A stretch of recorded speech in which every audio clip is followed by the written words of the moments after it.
उपस्थित सभी रेकी परिवार को मेरा प्रणाम और आपके अंदर बैठे हुए परम तत्व को मेरा नमन। आपके परिवार का धन्यवाद, आपका धन्यवाद। शुरुआत करते हैं गुरु वंदना से। गुरुर्ब्रह्मा गुरुर्विष्णु गुरुर्देव महेश्वरा, गुरुर्साक्षात् परब्रह्म तस्मै श्री गुरुवे नमः। ओम शांति शांति शांति। ईश्वर का धन्यवाद, रेकी शक्ति का धन्यवाद, ब्रह्म ऋषियों को धन्यवाद, विश्व के सारे रेकी गुरुओं को धन्यवाद, मेरे गुरुजी और गुरु माता को धन्यवाद, मेरे माता पिता को, आपके माता पिता को धन्यवाद, मेरे परिवार को, आपके परिवार को धन्यवाद, भैया का धन्यवाद, आपका धन्यवाद और साथ में मेरा भी धन्यवाद। दोस्तों, आज हमारा शक्तिपात है। शक्तिपात के बारे में मैं आपको थोड़ा बता दूं। शक्तिपात ये अटूनमेंट, इसको अटूनमेंट बोलते हैं। इनिशिएट करना। इनिशिएट करने का मैंने बोला था कि आपके घर में बिजली का पूरा फिटिंग हो चुका है, लेकिन आपका मेन स्विच अगर ऑफ है तो आपके घर का कोई भी गैजेट नहीं चलेगा। उसी तरह शक्तिपात अगर आपका नहीं है, हुआ नहीं है, तो आपके अंदर की जो एनर्जीज है वो एक्टिवेट नहीं होगी। शक्तिपात में क्या होता है? शक्तिपात में आपके चक्र, आपके आभा मंडल और आपकी कुंडलिनी ऊर्जा पे काम किया जाता है। आप बोलेंगे भैया आप तो महाराष्ट्र में बैठे हो और आप हमारे कुंडलिनी पे, चक्रों पे और आभा मंडल पे कैसे काम करेंगे? जी हाँ दोस्तों, आपका सही है। लेकिन रेकी में जैसे आप आगे के लेवल में जाते हैं तो आपको डिस्टेंस में कैसे कनेक्ट करना, आपको कितनी भी दूर किस किस तरह से आप जा सकते हो, ये पूरा साइंस सिखाया जाता है। रेकी ग्रैंड मास्टर के लिए या रेकी मास्टर के लिए कितनी भी दूर जाना, लाखों kilometre, Japan, America, Russia, Pakistan, Thailand, पूरी धरती पर कहीं पर भी उसकी चेतना प्रवेश कर सकती है और वो ट्रेवल कर सकती है। इसके पीछे का जो सीक्रेट है वो उसको हम प्रकाश बोलते हैं। दोस्तों, आपको गायत्री मंत्र का याद होगा। ओम भूर्भुवः स्वः तत्सवितुर्वरेण्यं भर्गो देवस्य धीमहि धियो यो न प्रचोदयात्। हे प्रकाश स्वरूप, हे प्राण स्वरूप, हे चैतन्य स्वरूप, ये एक ही व्यक्ति के नाम है। एक व्यक्ति माने चेतना के नाम है। उसको प्रकाश बोला गया है, उसको आत्मा बोला गया है, उसको चैतन्य बोला गया है। तो ये जो हमारी सोल है, ये कहीं पर भी जर्नी कर सकती है जब आप उसको प्रकाश स्वरूप में कन्वर्ट करेंगे। मतलब क्या होता है, ये आगे का विषय है, आपको अभी थोड़ा समझेगा नहीं। प्रकाश के दो रूप होते हैं। पहला प्रकाश जो होता है वो पार्टिकल्स में होता है। आप गूगल सर्च कीजिए, आपको पता चलेगा। प्रकाश का एक रूप है जो पार्टिकल्स में होता है, जैसे कि इलेक्ट्रॉन्स, प्रोटॉन्स, न्यूट्रॉन्स। लेकिन दोस्तों, प्रकाश का एक रूप और है जिसको बोलते हैं आत्म स्वरूप, प्रकाश स्वरूप, चैतन्य स्वरूप। अब ये प्रकाश आत्मा कैसे बनता है? तो जब दोस्तों इसके ऊपर एक डिटेक्टर लगाया जाता है, डिटेक्टर लगाना मतलब कैमरा लगाया जाता है, तो वो जो प्रकाश पार्टिकल्स के स्वरूप में हमारे साइंटिस्ट लोगों को दिख रहा था, 2000 साल में एक एक नया मोड़ आ गया हमारे रिसर्च में। आप गूगल के ऊपर सर्च करके देख लेना। 2000 साल के पहले पहले हमारे सारे साइंटिस्ट ये बोल रहे थे कि प्रकाश पार्टिकल्स के स्वरूप में है। लेकिन 2000 में क्या हुआ, एक कोई नए साइंटिस्ट आ गए और उन्होंने तहलका मचा दिया। उन्होंने प्रकाश के ऊपर एक डिटेक्टर लगाया, एक कैमरा लगाया। तो ये प्रकाश जैसे ही कैमरा का स्विच ऑन कर दिया, इसने अपना स्वरूप बदल दिया और ये तरंगों में कन्वर्ट हो गया। दोस्तों, जब ये प्रकाश तरंगों में कन्वर्ट हो गया तो साइंटिस्ट लोग हैरान रह गए कि प्रकाश अपना स्वरूप कैसे बदल सकता है। प्रकाश अपना स्वरूप कब बदलेगा? जब उसके ऊपर कोई कैमरा लगाया जाएगा, डिटेक्टर लगाया जाएगा, देखने वाला लगाया जाएगा। दोस्तों, आप जैसे जैसे आगे बढ़ते हो आपको ध्यान साधना के साथ जोड़ दिया जाता है। और ध्यान का मतलब है देखते रहना, एक दृष्टा भाव से, साक्षी भाव से, विटनेस बनकर देखते रहना। और कौन से चीज को देखना? जो दिखती नहीं है। हमारी सांसें आपको दिखती नहीं, लेकिन हम ध्यान में सांसों को देखते हैं। और जो व्यक्ति ध्यान के अंदर सांसों को देखने की कला सीख जाता है, उसकी चेतना प्रकाश बनकर कहीं पर भी जा सकती है। चाहे पर आप दुनिया में कहीं पर भी बैठे हो, उस व्यक्ति की चेतना वो व्यक्ति के पास जा सकती है, क्योंकि आपके घर का पानी, मेरे घर का पानी एक ही है, समंदर का पानी और मेरे घर का पानी एक ही है, नाम अलग-अलग है। दोस्तों एक बात मैं आपको बता दूं, जो बारिश की बूंदें गिरती है, जब बारिश की बूंदें गिरती है, जैसे कि मैं आपको बूंदे बोल रहा हूँ, आप बूंद हो, आप अभी ऊपर से नीचे गिर रहे हो, तो अभी आपको बूंद बोला जाएगा। जो ऊपर से गिरते हैं उसको बूंद बोला जाता है, लेकिन जैसे ही ये बूंद समंदर में मिल जाती है, तो उसको बूंद नहीं बोला जाता। उसी तरह आपकी जो चेतना है, प्रकाश में जब ये कन्वर्ट हो जाएंगी, तो इसको आप फिर आप चेतना नहीं बोल सकते, ये प्रकाश बन जाती है और प्रकाश कहीं पर भी जा सकता है, ये आपको पता है। इसीलिए शक्तिपात के अंदर जो मास्टर ग्रैंड मास्टर होते हैं, वो ध्यान साधना में जुड़ जाते हैं, उनको ध्यान साधना के साथ जोड़ दिया जाता है और वो अपने चेतना को प्रकाश में कन्वर्ट करने की कला सीख जाते हैं और उसके बाद में उनकी चेतना कहीं पर भी ट्रेवल करके आ सकती है। जी हाँ दोस्तों, आज मैं आपके घर आ रहा हूँ, बिल्कुल आपके पीछे मैं खड़ा रहूंगा और आपका शक्तिपात करूंगा। जो लोग मेरे आवाज को सुनेंगे, मेरे आवाजों के साथ जुड़ जाएंगे, उन लोगों के चेतना के साथ मेरी चेतना एक हो जाएगी। शक्तिपात का जो विज्ञान है, जो हम मास्टर लेवल में सिखाते हैं, आप भी किसी का शक्तिपात कर सकते हो। किस तरह से शक्तिपात करते हैं, शक्तिपात में क्या ताकत होती है, ये अभी आपको पता नहीं है, लेकिन जब आप आगे बढ़ेंगे तो दोस्तों आपको पता लगेगा। हमारे सेंटर पर हम विद्या शक्तिपात करते हैं, समृद्धि शक्तिपात करते हैं, मधुरम शक्तिपात करते हैं। विद्या शक्तिपात स्टूडेंट के लिए, मधुरम शक्तिपात परिवार के रिश्तों के लिए और समृद्धि शक्तिपात पैसे के लिए, धन के लिए। ये शक्तिपात इतने शक्तिशाली होते हैं कि ये शक्तिपात लेने के बाद में आपके आभामंडल के अवरोध खत्म हो जाते हैं। जैसा आपके पास में पैसा नहीं आता है और ये शक्तिपात करने के बाद में आपको रास्ते खुल जाते हैं।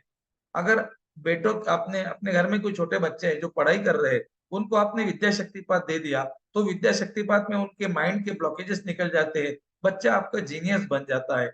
इसीलिए दोस्तों शक्तिपात में बहुत ताकत होती है। जो रेकी का 1-2 लेवल का शक्तिपात है, वो आज आपका दोनों भी लेवल का एक साथ होने वाला है। इसमें हम आपके चक्रों पे, आपके आभामंडल पे और आपकी कुंडलिनी पे काम करते हैं। आपकी कुंडलिनी ऊर्जा जो मूलाधार में पड़ी हुई है, उसको हम ऊपर उठाने का प्रयास करते हैं और अनाज चक्र तक लाकर छोड़ देते हैं। अगर आपने आपके शरीर के ऊपर चौकुरे ड्रॉ कर दिया, तो देखो क्या होगा। मैं आपको बोला था ना कि चौकुरे कहाँ है। अभी क्या करो, अपने शरीर के ऊपर चौकुरे ड्रॉ करो। इंग्लिश का 7 बनाया आपने। मूलाधार चक्र से पहला सर्कल, स्वादिष्टान चक्र से दूसरा सर्कल, मणिपुर चक्र से तीसरा सर्कल और अनाज चक्र पर आधा सर्कल आकर रुक गया। कहने का मतलब है, गुरु, जो भी गुरु होते हैं, जो भी मास्टर्स होते हैं, वो आपको अनाहत चक्र तक लाकर छोड़ सकते हैं। आगे का सफर आपको करना है। आगे का सफर का मतलब होता है दोस्तों, जिसको हमारे शास्त्रों में उपवास बोला गया है। उपवास का मतलब वो नहीं है जो आप समझ रहे हो। उपवास का मतलब है ऊपर रहना। उप माने ऊपर, वास माने रहना। ऊपर रहना, उपवास, वास माने रहना। हम बोलते हैं ना आनंद निवास, शर्मा निवास, जोशी निवास, खंडेलवाल निवास। निवास माने रहना और उप माने ऊपर। तो उपवास का मतलब है ऊपर रहना। अनाहत चक्र, विशुद्धि चक्र और आज्ञा चक्र में एक दिन रहना मतलब उपवास करना। तो ऊपर कैसे रहते हैं, ये आप लोगों को अभी पता नहीं है, लेकिन जैसे जैसे आप आगे बढ़ेंगे, आपको उपवास की व्याख्या पता चलेगी और आप जानकर हैरान रह जाएंगे कि अरे यार, मैं तो उपवास कर रहा था या कर रही थी, वो तो उपवास था ही नहीं, वो तो मेरा एक कर्मकांड था, मेरी धारणा थी, मान्यता थी। मुझे बचपन से लेकर आज तक जो बताया गया कि बेटा उपवास करना है और उपवास हम करते गए। फिर हमें बताया गया कि उपवास करने से भगवान प्रसन्न हो जाते हैं। दोस्तों बहुत बड़ी भूल में हो आप लोग। उपवास करने से कोई भी भगवान कभी भी प्रसन्न नहीं होता। ये हमारी धारणा है और ये मान्यता है। भगवान प्रसन्न उपवास करने से कैसे भला हो सकता है? आप आपके शरीर को परेशान करके भगवान को प्रसन्न करने का कैसा सोच सकते हैं? आपका शरीर अच्छा रहेगा, खुश रहेगा, तंदुरुस्त रहेगा, तो भगवान भी खुश रहेंगे, क्योंकि भगवान उसी के अंदर है। हम ही बोलते हैं ना कि आत्मा परमात्मा है, और तुम तुम्हारी आत्मा को परेशान करते हो, पानी नहीं पीते हो, अनाज नहीं खाते हो, भूखे रहते हो। क्यों भाई? इतना अन्याय, इतना अत्याचार अपने शरीर के साथ आप क्यों करते हो? आप समझते हो मैंने भूखा रहा और मैंने अनाज नहीं खाया तो मेरा भगवान प्रसन्न होगा? बहुत बड़ी भूल है। कोई भगवान प्रसन्न नहीं होता। उपवास का मतलब ऋषि मुनियों ने बताया था कि एकादशी करो, और एकादशी का मतलब है कि तुम्हारी जो एक महीने की आदत है वो एक दिन बदलो। एक आदत अच्छी लगा लो, एक दिन उपवास करो, एक दिन एक दिन ऊपर रहो, मतलब अनाज चक्र में प्रेम, विशुद्धि चक्र में नम्रता, और आंखों में पवित्रता। जिसके हृदय में कोमलता, वाचा में नम्रता और आंखों में पवित्रता होती है, वो उपवास है। ऐसा रोज नहीं करना, एक महीने में एक बार करना, जिसको कि उन्होंने एकादशी बोला था।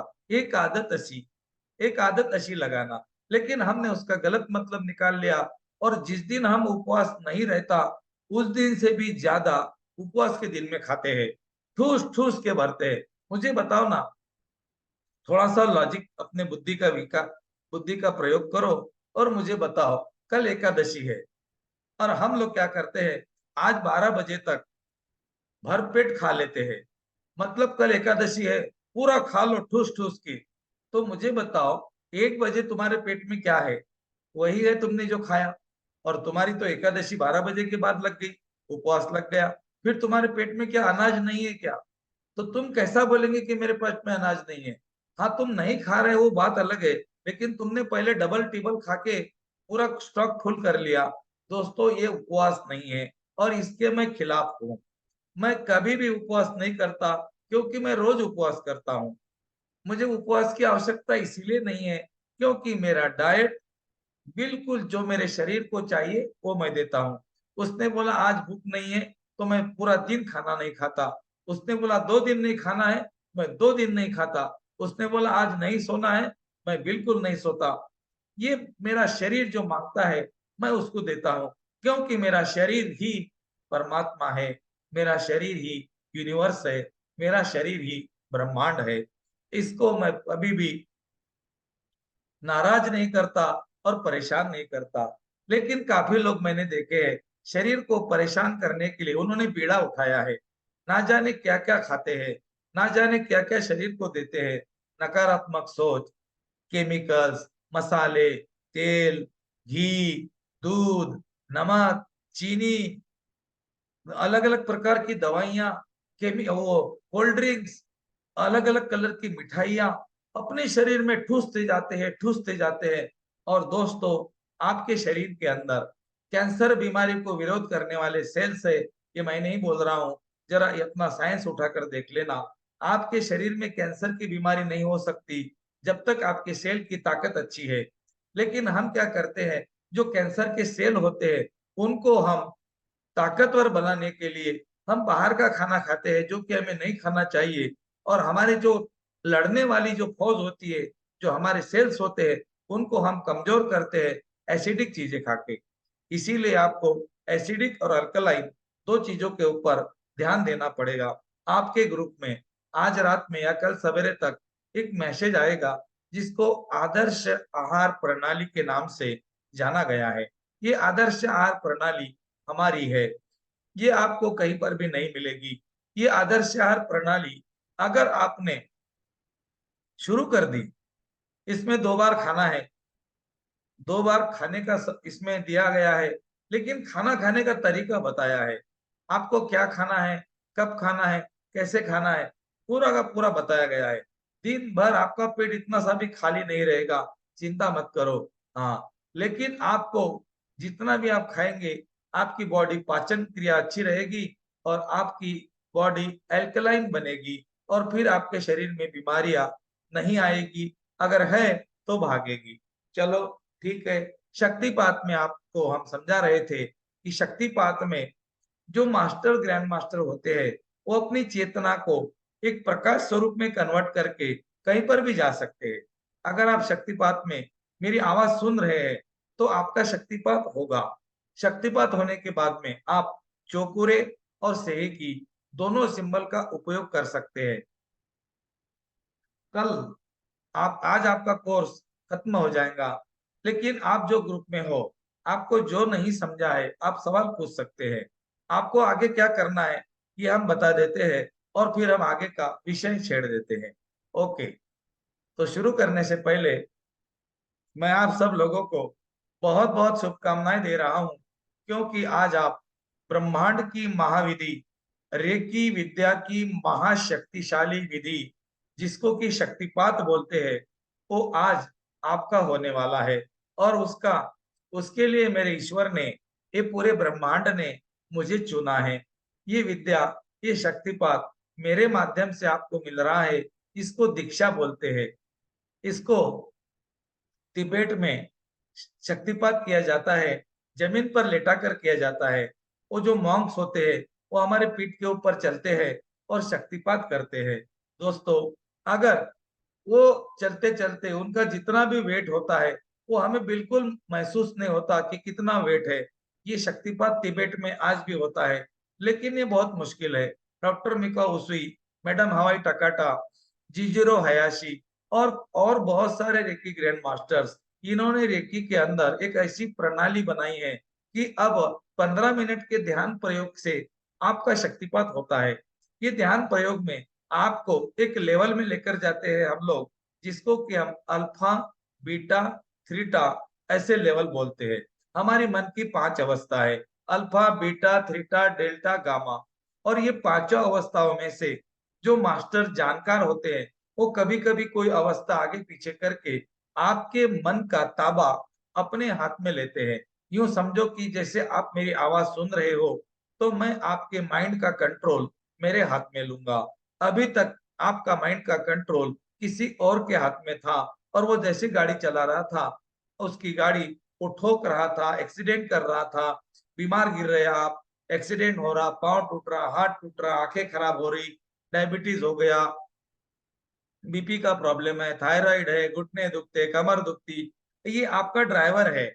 लेकिन अब मैं आपका माइंड का कंट्रोल एक कुछ हमारी टेक्निक्स के माध्यम से हम हमारे हाथ में लेते हैं, और उसका जो स्वरूप है, उसका स्वरूप जो है, वो उसका स्वरूप उसको याद देते हैं कि तेषा सतत युक्तान्ना भजति प्रीति पूर्वक कमाहा ददामी बद्ध योगांतम येन मामु पयांति ते।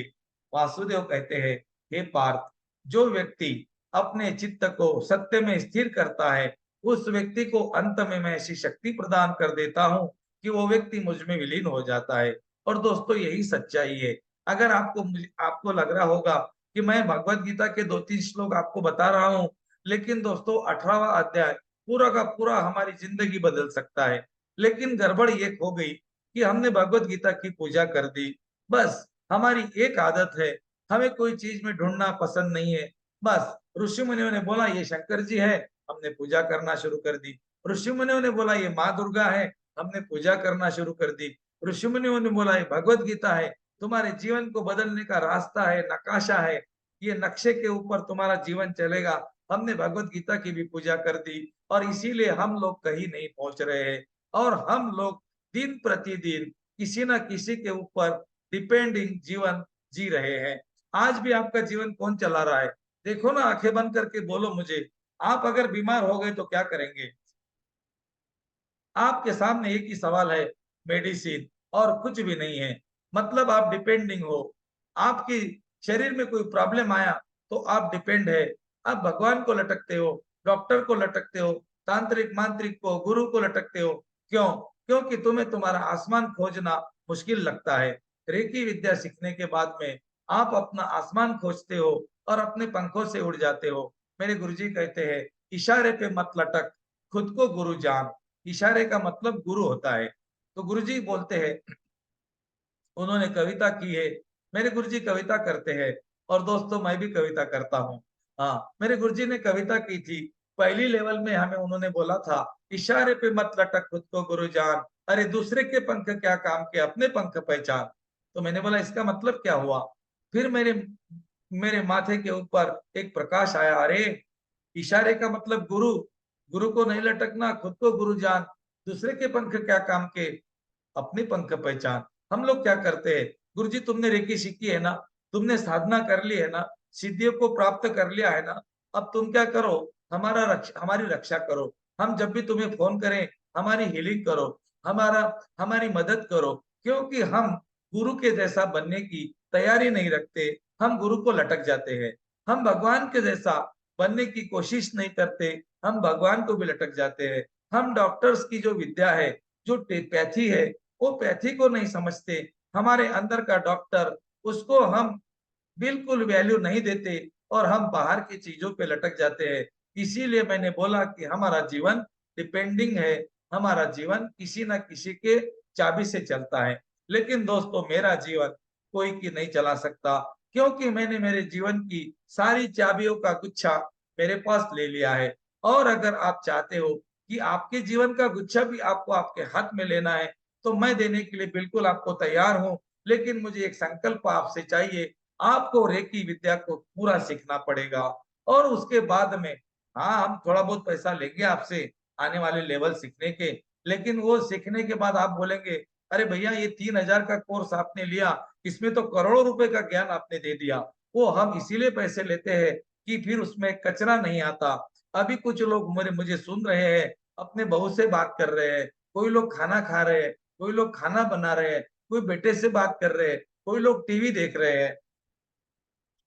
ये तो उसमें नहीं होता। जब आप पैसे देते हो ना, तो एक-एक शब्द सुनते हो, क्योंकि आपको मुबदला लेने की आदत पड़ी है, आपको रिटर्न लेने की आदत पड़ी है। आपने सब्जी वाले को अगर ₹50 दे दिए, तो आप ₹50 की सब्जी ज़रूर लेंगे, वैसे नहीं छोड़ेंगे। उसी तरह अगर थर्ड लेवल के हम फीस नहीं लेते, तो आप लोग कहीं नहीं पहुँचते। लेवल 3 में आप अगर मेरे साथ आ गए, तो मैं आपकी आँखें खोल दूँगा और आप जिंदगी भर सोच नहीं सकते दोस्तों कि मैं क्या बोल रहा हूँ। अगर आपको मेरे बातों में थोड़ा-सा भी लगता है कि मैं कुछ बोल रहा हूँ, तो मैं एक कहानी आपको सुनाता हूँ और ये कहानी आप सुनने के बाद में आपके पैर के नीचे की ज़मीन खिसक सकती है और आपके आँख पे काँटे आ सकते हैं।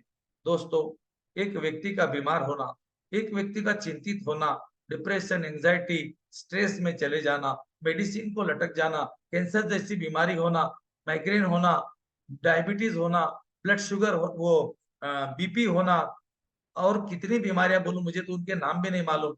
मैं उनको बीमारियाँ बोलता ही नहीं, मैं उनको एनर्जी बोलता हूँ और मैं आपको सिद्ध करके दिखा सकता हूँ कि उनका नाम बीमारी नहीं है, उनका नाम एनर्जी है।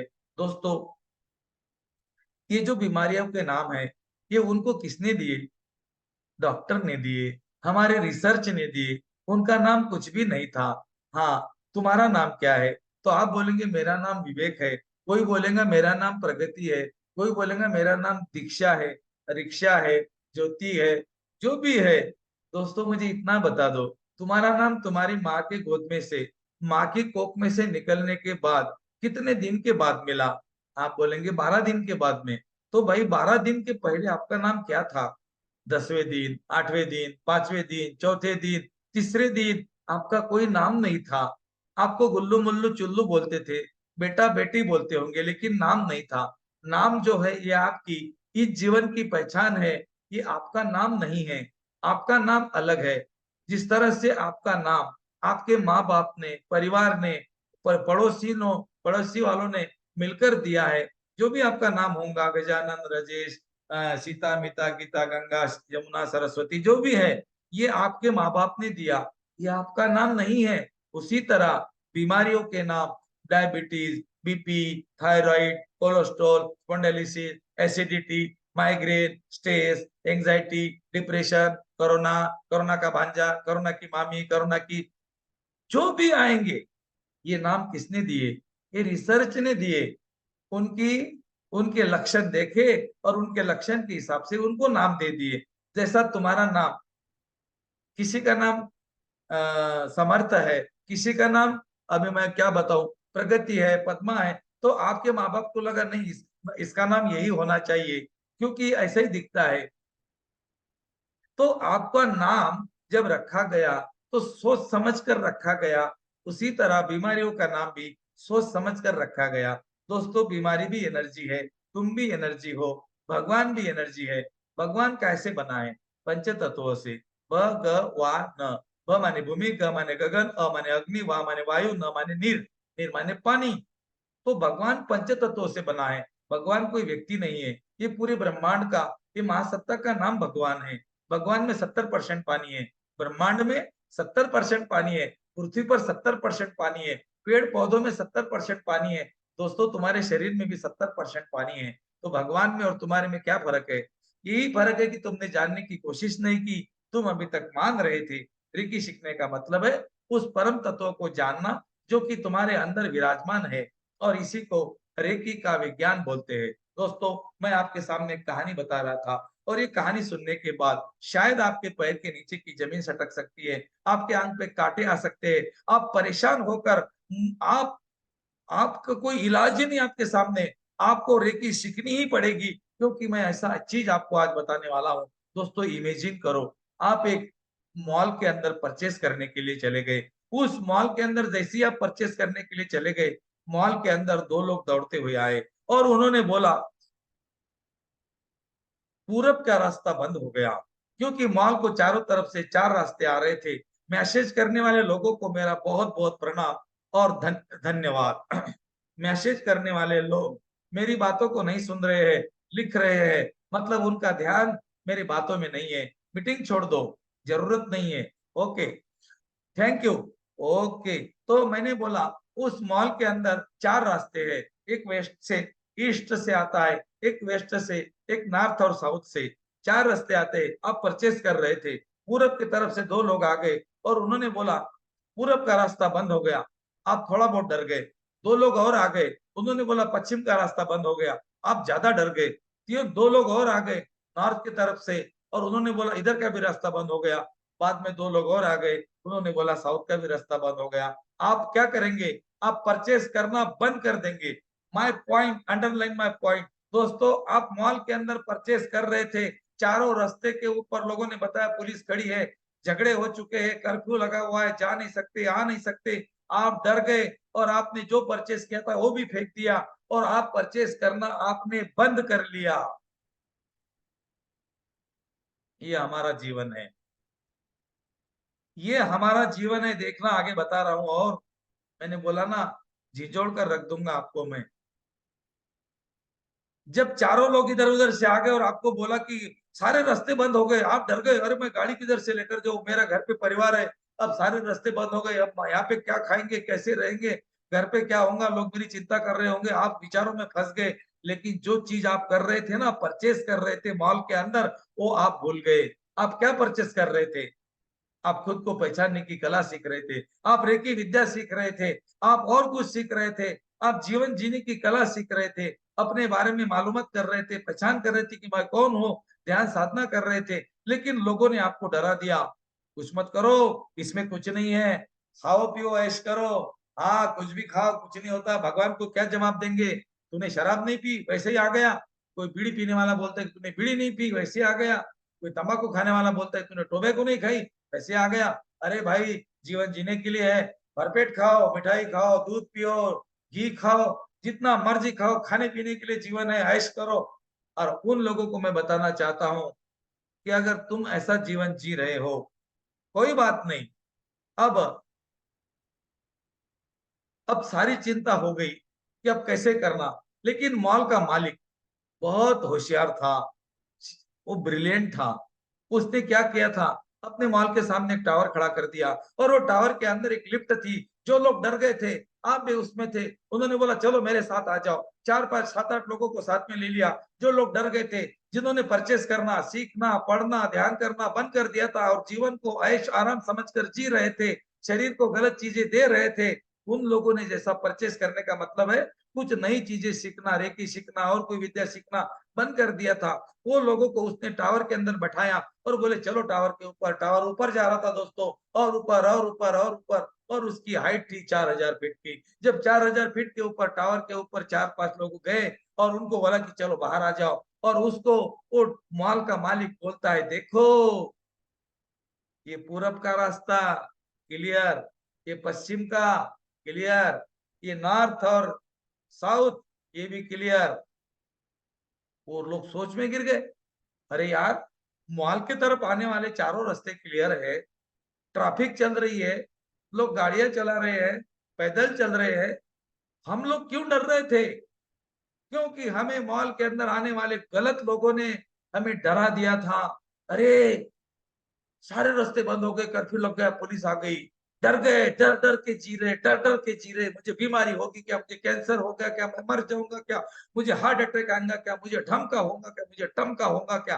डर डर के जी रहे। लेकिन जब तुम 4000 फीट के टावर के ऊपर जाकर अपने जीवन को देखते हो ना, अरे मेरे जीवन के चारों रास्ते क्लियर है रे भाई।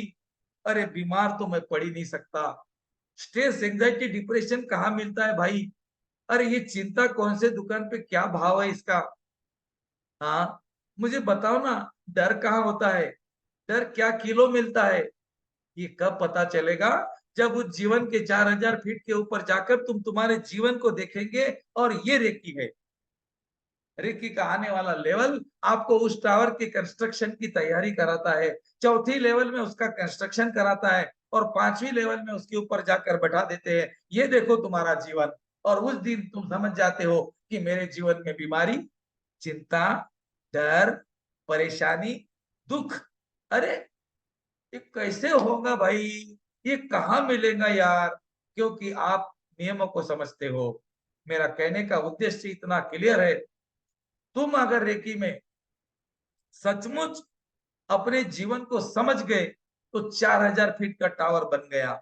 और उसके ऊपर जाकर तुम नीचे देखते हो, अरे रे, मेरे जीवन में अभी तक 50 साल का हो गया, अरे मैं 60 साल का, 40 50 जितने भी तुम्हारी उम्र है, मुझे अभी तक मैंने रेकी क्यों नहीं सीखी रे बाबा?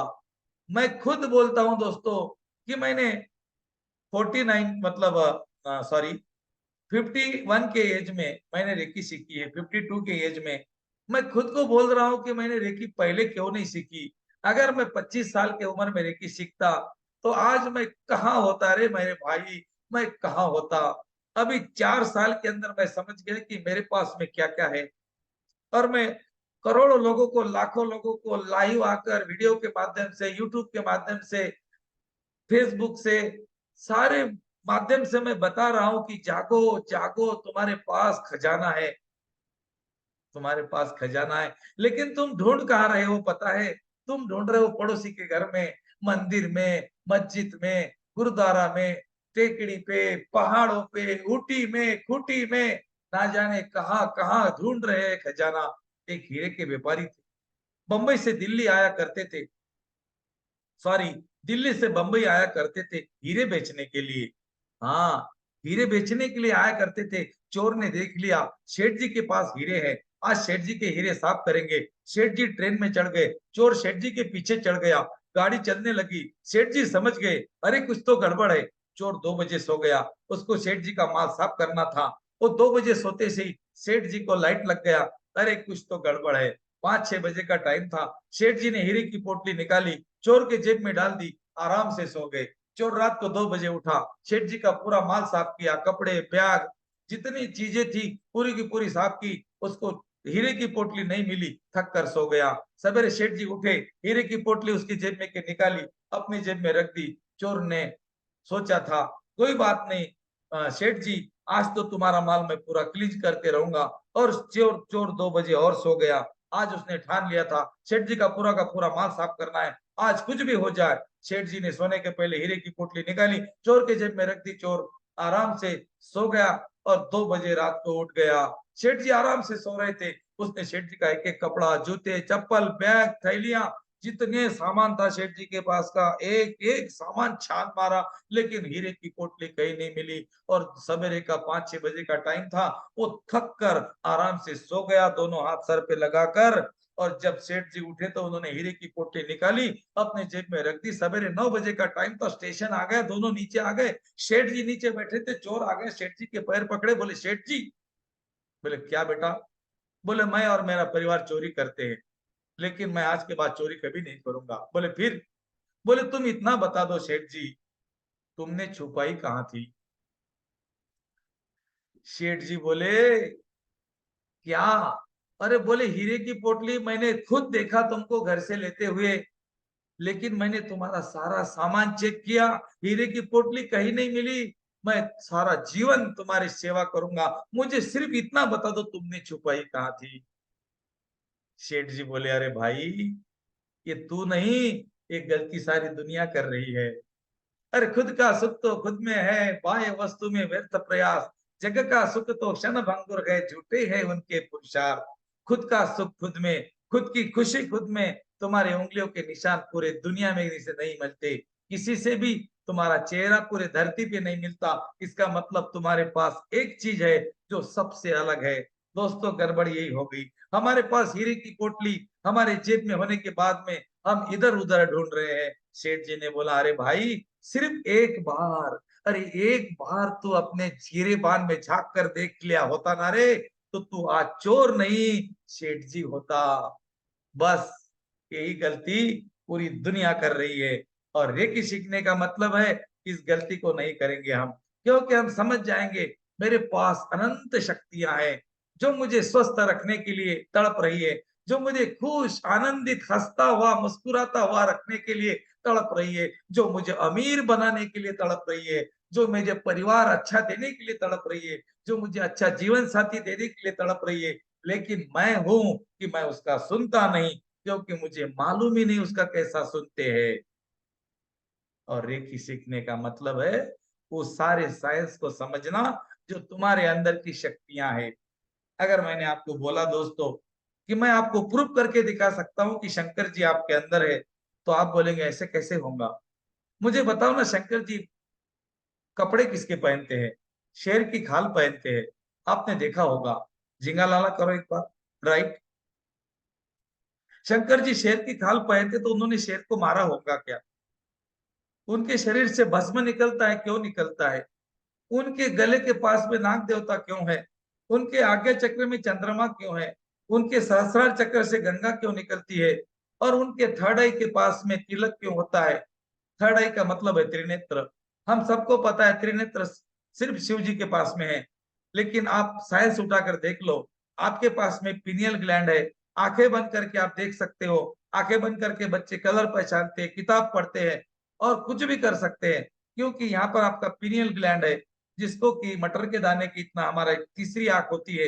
ये हर व्यक्ति के पास में है। आंखें बंद करके वो व्यक्ति कहीं पर भी कुछ भी देख सकता है। इसको पीनियल ग्लैंड बोलते हैं। दोस्तों, यहाँ पर चंद्रमा का मतलब है शांत रहना। यहाँ से गंगा निकलने का मतलब है देते रहना। तुम्हारे पास जो भी है, ज्ञान है, धन है, पैसा है, प्रेम है, वाचा है, पवित्रता है, देने का प्रयास करना। गले में सांप है, नाग देवता है, इसका मतलब है नीलकंठ बनना।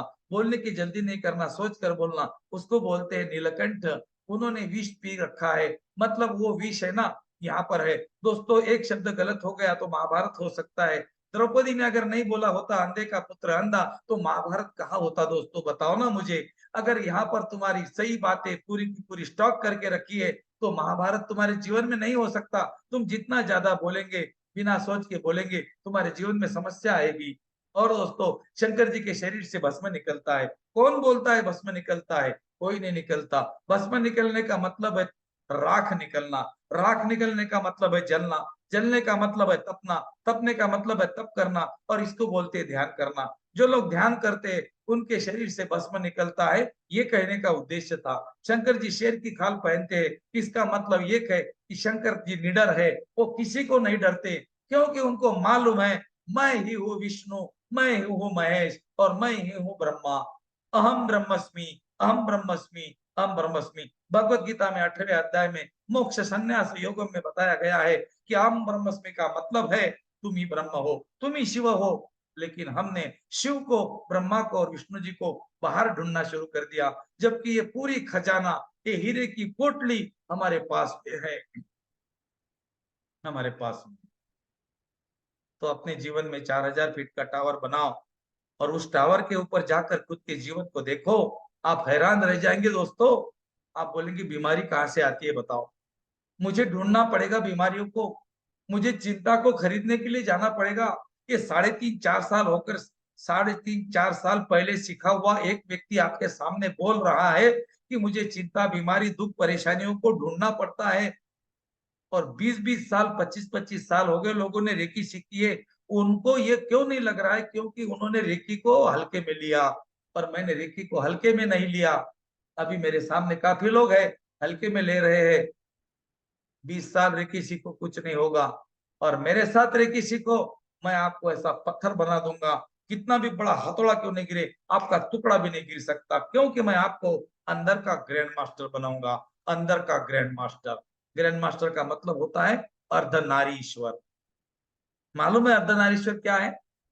अर्धनारीश्वर से की धन और ऊर्जा ऋण ऊर्जा का मिलन, ये है सेह की, ये अर्धनारीश्वर है। आप स्त्री हो, आपके अंदर पुरुष है, आप पुरुष हो, आपके अंदर स्त्री है। क्या आप देखना चाहते हो इस व्यक्ति को, ये चीज को आप देखना चाहते हो?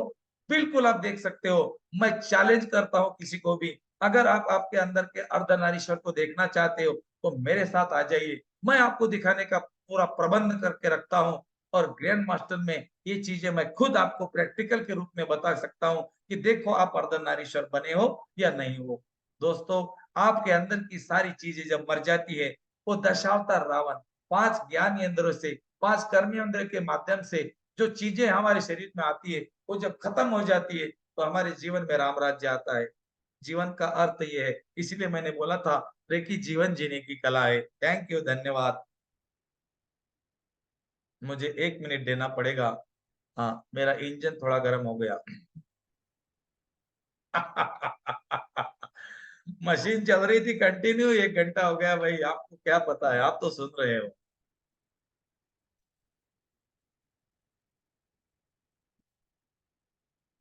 धन्यवाद। तो अब हमने रेकी सीखी है, आपको 2 सिंबल मिल जाएंगे। आपको क्या क्या करना है? आपको कल से परसों से जब भी आपके पास टाइम हो, 21 दिन फाइनल करने हैं। बीच में 3-4 दिन छूट जाते, कोई बात नहीं। आपको 45 मिनट का ऑडियो लगाना है। सवेरे, दोपहर में, शाम में, रात में, जितनी भी बार लगाओ आपके पास टाइम हो, मतलब दिन में एक ही बार करना है। ये आपकी साधना है। ये आपको अंदर से, आपको डिटॉक्स करेगी, आपके अंदर का कूड़ा कचरा निकलेगा। अब मुझे बताओ, ये गिलास के अंदर सब काला कुचरा भरा हुआ है, मैंने इसमें 1 गिलास पानी डाल दिया तो ये नहीं निकलेगा, 2 गिलास से नहीं निकलेगा, 3 से नहीं निकलेगा। लेकिन अगर बार बार मैं इसमें पानी डालूं तो हो सकता है ये कचरा निकलेगा।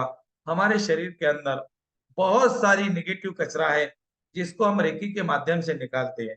ये जो 24 पार्ट का उपचार होता है आपका, 45 मिनट का, इसमें आप आपके शरीर के ऑर्गन्स को एनर्जी देते हैं, और जिनको आज तक एनर्जी नहीं मिली वो एनर्जाइज हो जाते हैं, और आपका एनर्जी का लेवल बढ़ता है। आपको क्या लगता है कोई व्यक्ति 20 घंटे 30 मिनट आराम काम कर सकता है?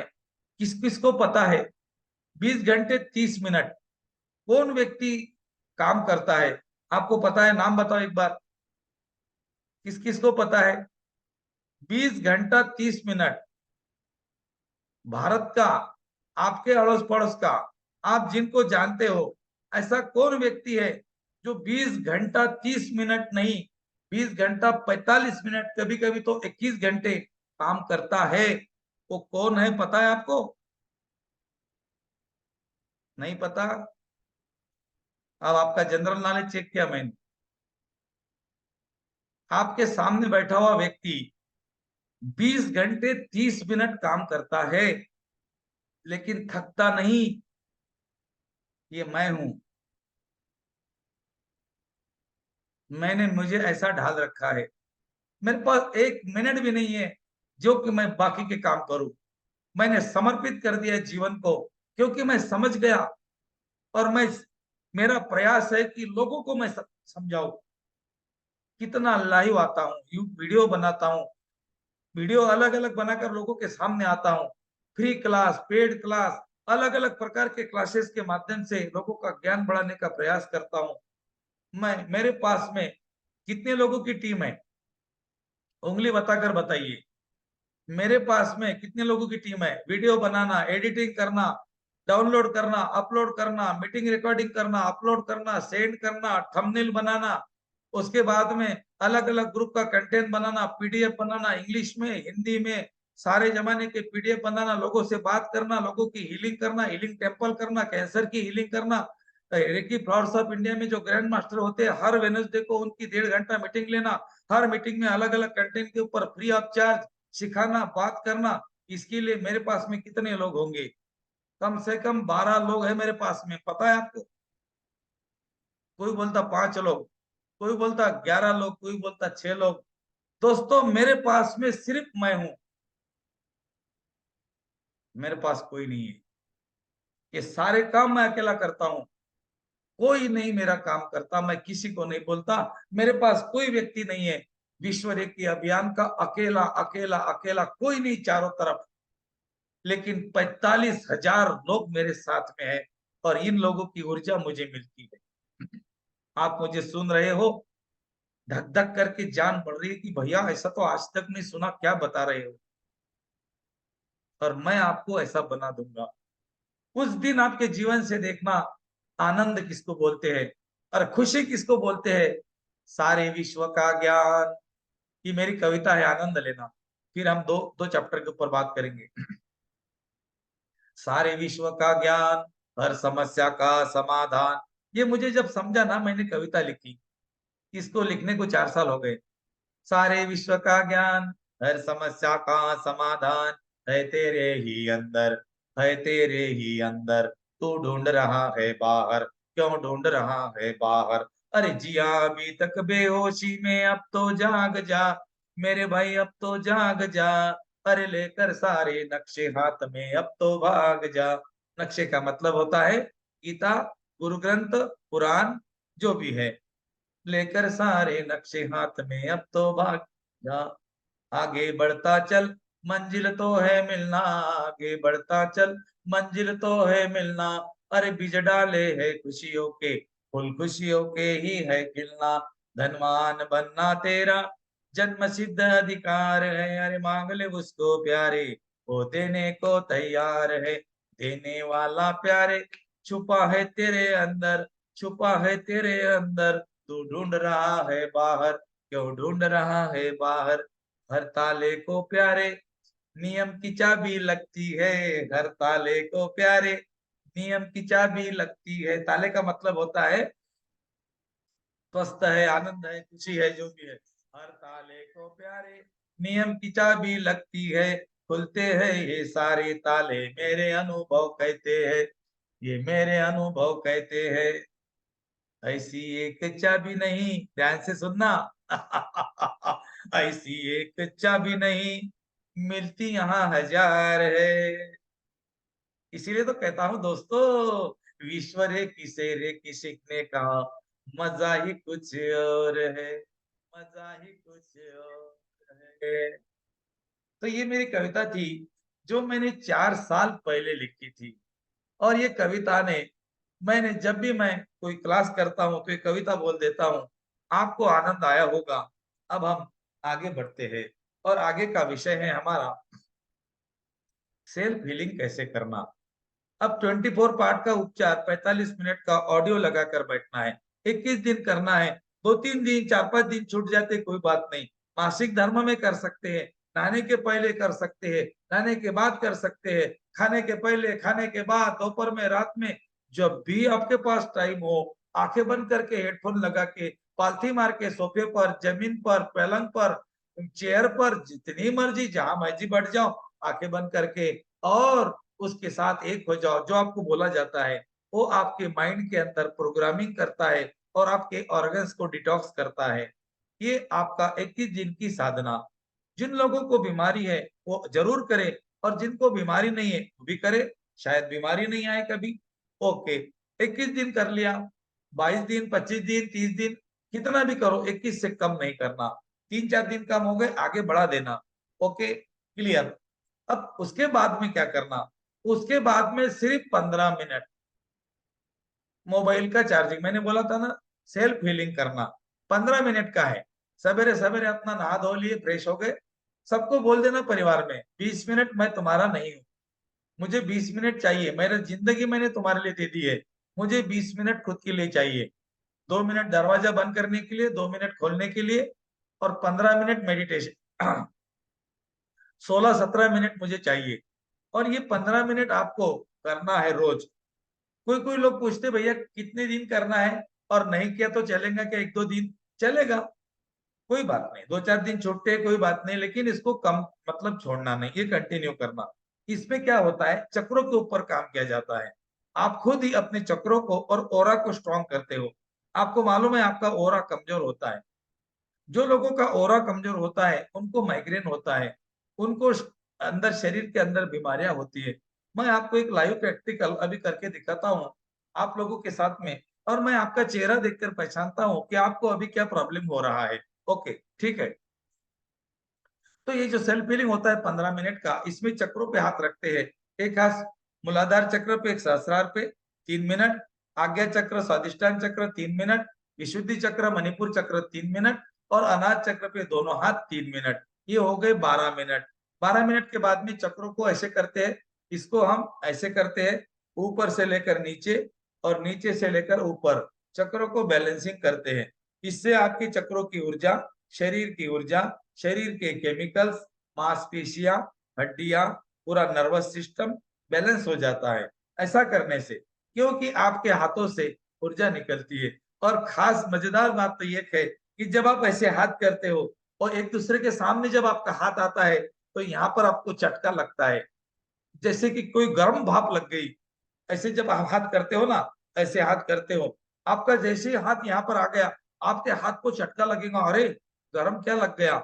आपके हाथ से ऊर्जा निकलती है, और ये ऊर्जा आपके आभामंडल को, शरीर को, चक्रों को, मांसपेशियों को बैलेंसिंग करती है, और फिर बीमारियां आती नहीं है, भाग जाती है। उसके बाद में 1 मिनट का क्रिएटिव विजुअलाइजेशन होता है, जो आपको बोला जाता है कि जीवन में क्या चाहिए। जो आपको जीवन में चाहिए, धन, परिवार, पैसा, पति, पत्नी, बेटा, बेटी, आपको जो चाहिए ना, वो देखो।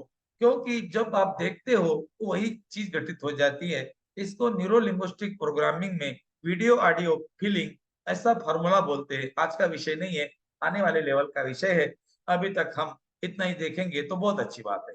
तो सेल्फ हीलिंग आपके समझ में आ गई, 24 पोजीशन का उपचार आपके समझ में आ गया। और अब आते हैं अफर्मेशन पे। अफर्मेशन क्या है? अफर्मेशन का मतलब है एक शब्द का समूह, 10-15 शब्द जिसमें होते हैं उसको अफर्मेशन बोलते हैं। इसी को मंत्र भी बोला गया है।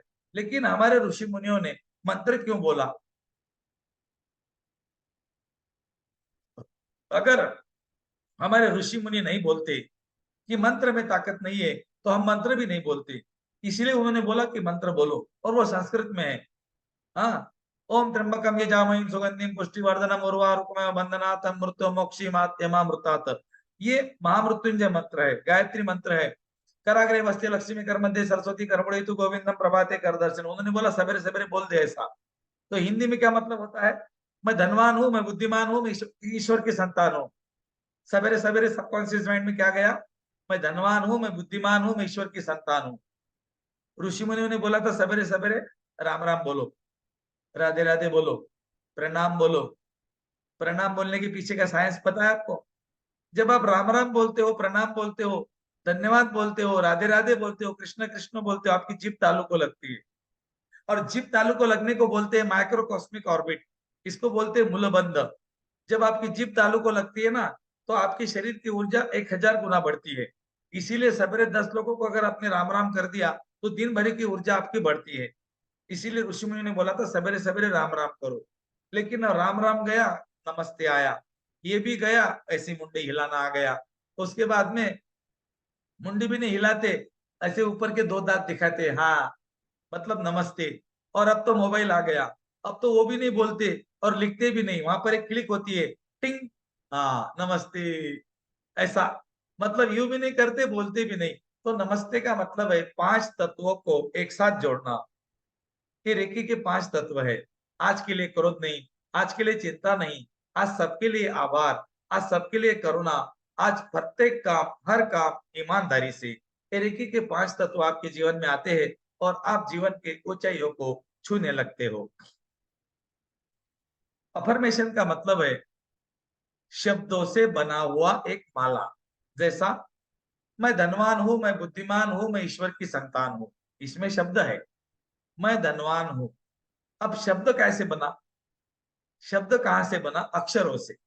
जैसा मेरा नाम है गजानन, मैं धनवान हूं।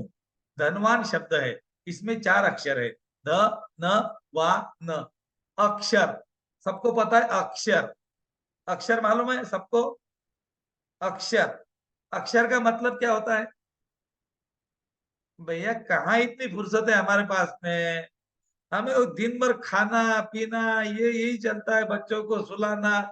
अरे भैया अक्षर का मतलब तुम ही बता दो। अक्षर का मतलब है, वासुदेव ने बोला था पार्थ को, जब कुरुक्षेत्र में युद्ध चल रहा था। पार्थ बोले वासुदेव तुम रहते कहाँ हो? मैं अक्षरधाम निवासी हूँ। अक्षरधाम, धाम माने गांव, अक्षर माने जिसका क्षय नहीं होता, क्षय माने नष्ट होना। जो नष्ट नहीं होता उसको अक्षर बोलते हैं। और अक्षरों से शब्द बनता है, शब्दों से अफर्मेशन बनता है, अफर्मेशन से तरंगे बनती है, तरंगों से ऊर्जा बनती है, और ऊर्जा कभी नष्ट नहीं होती। एक लकड़ी जलती है ना, धुआं होता है, आकाश में जाता है, बादल बनते हैं। बादल पानी बनकर समंदर में गिरते हैं, जमीन पर आते हैं, एक पेड़ उग जाता है, पेड़ बड़ा हो जाता है, लकड़ी हो जाती है, सूख जाता है और जला देते हैं, और धुआं निकलता है और बादल बनते हैं, और नीचे गिरता है और पेड़ बनता है। उसी तरह, उसी तरह ऊर्जा कभी नष्ट नहीं होती। इसीलिए अपने एक एक शब्द को तोल मोल के बोल, तोल मोल के बोल, समझ गए? सोच समझ के बोलना, बोलने में जल्दी नहीं करना, इसको बोलते नीलकंठ बनना। ओके। तो अफर्मेशन में तरंग ऊर्जा क्यों होती है? क्योंकि अफर्मेशन अक्षरों से बनता है। आपको क्या करना है? आपको क्या करना है, अब ध्यान से सुनना। अब आपकी बारी आ गई। ओके।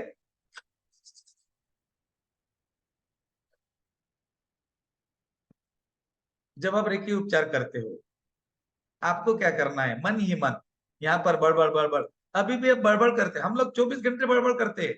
आपको ऐसा लगता होगा मैं बोलता नहीं हूँ या बोलती नहीं हूँ, आप गलत हो। आप चुप भी बैठते हो ना, तो यहाँ बोलते रहते हो, नोट करो। कुछ ना कुछ बोलते रहते हैं। हाँ, तो आपको क्या करना है? ऐसे ही मन ही मन बोलना है। कैसे बोलना है? रेखी शक्ति प्रवाहित हो, प्रवाहित हो, ऐसे बोलना नहीं, अंदर ही अंदर। उपचार की ऊर्जा प्रदान करो, प्रदान करो, प्रदान। धन्यवाद, धन्यवाद, धन्यवाद। मैं देख रहा हूं आकाश की तरफ से एक सफेद रंग का उपचार करने वाला प्रकाश मेरे तरफ आ रहा है, मेरे क्राउन चक्र में जा रहा है, मेरे शरीर में फैल रहा है, मेरे हाथों से निकल रहा है, और उपचार करने के लिए तैयार हो रहा है। ईश्वर का धन्यवाद करता हूँ। हे ईश्वर, मुझे ऐसी विद्या देने के लिए, ऐसी ऊर्जा के साथ जोड़ने के लिए मैं आपका धन्यवाद करता हूँ। मैंने हाथ व्यक्ति के सर पे रख दिए, क्राउन चक्र पे। मेरे हाथ से ऊर्जा जा रही है, उसका शरीर सफेद हो रहा है, उसका शरीर सफेद हो रहा है। आपको जो करना है वो मन ही मन बोलने को अफर्मेशन बोलते हैं। और रेकी हीलिंग का एक मेन पॉइंट है अफर्मेशन। पहला पॉइंट है अल्फा। अल्फा बोले तो कोई बड़े महाराज नहीं बनना आपको। हाँ मैं अल्फा करता हूं। अल्फा करने का मतलब है 2 लंबे ओम का उच्चारण करना, या 5 लंबी गहरी सांसों को देखना। इसको बोलते हैं अल्फा करना। Alpha, beta, theta, delta, gamma, ये हमारी मन की अवस्था है। हाँ, अर्ध सुप्त अवस्था, सुप्त अवस्था, स्वप्नावस्था, मूर्छित अवस्था, समाधि अवस्था, ये हमारी मन की अवस्था है। अंत में समाधि में सबको जाना है। चाहे योगा हो, धर्म हो, पंथ हो, रेकी हो, कोई भी विद्या हो, कर्म कांड हो, आखिरी में आपको समाधि के पास ही रास्ता जाता है, और कहीं नहीं। समाधि का मतलब मरना नहीं है। समाधि का मतलब है मरने की कला सीखना। आप बोलेंगे आज तो भैया कुछ का कुछ बोल रहे हो, दिमाग के ऊपर से जा रहा है सब। समाधि का मतलब होता है मरने की कला सीखना। अब मुझे एक बात बताओ, मरने को कौन डरेगा? जिसको मालूम है मैं मर रहा हूं, उसको डरेगा, बराबर। अब आज आप मर गए और कल जिंदा हो गए, परसों मर गए और जिंदा हो गए, उसके बाद क्या हुआ? सवेरे मर गए, आधे घंटे के बाद जिंदा हो गए, दोपहर में मर गए और जिंदा हो गए, रात को भी मर गए और भी जिंदा हो गए। तो आप मरने को डरेंगे क्या? नहीं। और ध्यान का मतलब है मरने की कला सीखना। ध्यान का अर्थ है मर जाने की कला सीखना। और दोस्तों, जो व्यक्ति मर जाने की कला सीख जाता है वही जीवन के संपूर्ण अर्थ को प्राप्त हो जाता है और समझता है। मैं आपको ध्यान साधना के साथ जोड़ूंगा। आपके ग्रुप में मैं कुछ एक ऑडियो दूंगा आपको ध्यान करने के लिए। आप आराम से कर सकते हो, रात में करो। सवेरे अपना सेल्फ हीलिंग करो, रात में 15 मिनट का मेडिटेशन करो। आनापानासती। आना मतलब आने वाली सांस, पाना मतलब जाने वाली सांस, और सती का मतलब है देखते रहना, विटनेस बनकर, दृष्टा भाव से। मेरी सांस अंदर गई, मेरी सांस बाहर आई। वो वाली सांस नहीं, हाँ, अंदर वो बोलेंगे वो वाली सांस आपके घर में होंगी, वो नहीं, आपके अंदर की सांस, आपकी श्वास अंदर गई बाहर आई, इसको बोलते हैं ध्यान। आप ध्यान साधना से टाइम मिला तो 15 मिनट करना। दोस्तों, ये आपकी जीवन बदल देगा, आपकी जिंदगी बदल देगा। क्योंकि हम हमारे सुख को, शांति को, संपत्ति को, धन को, परिवार को बाहर ढूंढते हैं, जबकि ये खजाना बाहर नहीं दोस्तों, ये आपके अंदर है। जो भी शक्ति आपको बाहर दिख रही है, ये इंसान के अंदर के दैवीय शक्ति द्वारा प्राप्त होकर बाहर आई है। कि पहले इंसान के अंदर बनती है और फिर बाहर आती है। और ये मैं दावे के साथ, विश्वास के साथ और प्रैक्टिकल के साथ बोल सकता हूँ, बाहर जितनी भी चीजें बनी है ये पहले इंसान के अंदर बनी है। ये मेरा विश्वास है, क्योंकि इसको मैंने बहुत नजदीक से देखा है। Thank you. ओके। रेकी का उभार। रेकी का उभार क्या होता है? आपने किसी का रेकी का उपचार कर दिया और उसको व्यक्ति को क्या हुआ, जैसा उसका घुटने का उपचार आपने कर दिया या कमर का कर दिया, उसको उल्टियां होने लग गई, उसको जुलाब होने लग गया, मतलब स्लो लूज मोशन हो गए, कभी कभी उल्टी हो गई, कभी कभी वो जो घुटने का पेन था वो बढ़ गया, कभी कभी कमर का पेन पहले कम था, हीलिंग करने के बाद बढ़ गया, हेडेक आ रहा है थोड़ा थोड़ा, पहले नहीं था अब आ रहा है। ये है रेकी का साइन कि बीमारी निकल रही है। क्योंकि रेकी क्या करती है, बीमारियों को जड़ से निकाल के फेंक देती है, जड़ से निकालती है। होम्योपैथिक ट्रीटमेंट अगर आपको पता है, अगर किसी ने होम्योपैथिक ट्रीटमेंट की है तो आप देखो उसमें बीमारी बढ़ती है। आप कोई भी बीमारी के लिए जाएंगे वो पहले बढ़ेगी और धीरे धीरे धीरे धीरे धीरे धीरे वो कम हो जाएंगी। तो रेकी में उभार आ सकता है, डरने की जरूरत नहीं है। 1 या 2 दिन के बाद में वो अपने आप खत्म हो जाएगा, एंड हो जाएगा। और आप जिसका भी उपचार करें, उन लोगों को एक आपको काम देना है। उसको क्या बोलना है, ऐसे 2 हाथ करने हैं और ऐसे रखने हैं। सवेरे नींद में से उठने के बाद बोलना हमारी ट्रीटमेंट है ये। डॉक्टर की ट्रीटमेंट लेता है ना वो, सवेरे एक, दोपहर में 2, रात में 2, ठंडे पानी के साथ, गर्म पानी के साथ, दूध के साथ में बराबर लेता है। आप बोलो उसको, बोलना हमारी ट्रीटमेंट है। आपको रोज सवेरे नींद में से उठने के बाद में दोनों हाथ ऐसे रखने हैं और 21 बार बोलना है, मैं स्वस्थ हूँ, मैं स्वस्थ हूँ, मैं स्वस्थ हूँ, मैं स्वस्थ हूँ, मैं स्वस्थ हूँ, मैं स्वस्थ हूँ, मेरा शरीर स्वस्थ है, मेरा शरीर स्वस्थ है। उसको आपको ये लिख कर देना है, तुझे ये बोलना है। वो बोलेगा ये क्या है, बोलना ये हमारी टैबलेट है। और दोस्तों, जो व्यक्ति ने आज तक कभी नहीं बोला कि मैं स्वस्थ हूँ, जिस दिन वो बोलेगा कि मैं स्वस्थ हूँ, यकीन मानिए उसके सबकॉन्शियस माइंड में एक मैसेज चला जाएगा कि ये स्वस्थ है, और वो स्वस्थ हो जाएगा। आप बोलेंगे ऐसे कैसे भैया, हमारे सबकॉन्शियस माइंड में मैसेज चला गया, हम स्वस्थ हो गए। आप जो सुनते हो ना, वही आपका ब्रेन क्रिएट करता है। आप बोलेंगे कैसे? आप जो सुनते हो वही आपका ब्रेन हार्मोन्स क्रिएट करता है। मैं आपको प्रैक्टिकल दिखाता हूँ। हाँ, मैंने एक नींबू लाया था। हाँ, मिल गया मिल गया। हाँ, मिल गया। अब मैंने नींबू लाया था, हरा कच्च नींबू है मेरे पास में। ये मेरे हाथ में नींबू है, हरा कच्च है, बिल्कुल अभी तोड़ के लाया मैं। इसमें बहुत जूस है।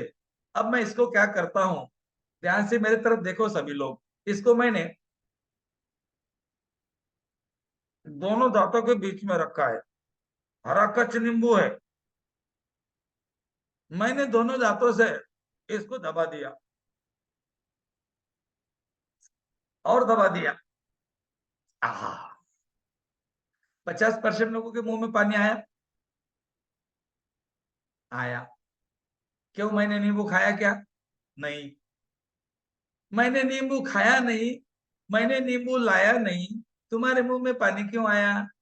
इसका मतलब तुम जो सुनते हो, तुम्हारा ब्रेन वही क्रिएट करता है। ठंडा मतलब कोका कोला। बर्फ का गोला क्यों नहीं बोलता? ठंडा मतलब बर्फ का गोला नहीं होता क्या? अरे कोका कोला से ठंडा तो बर्फ का गोला है।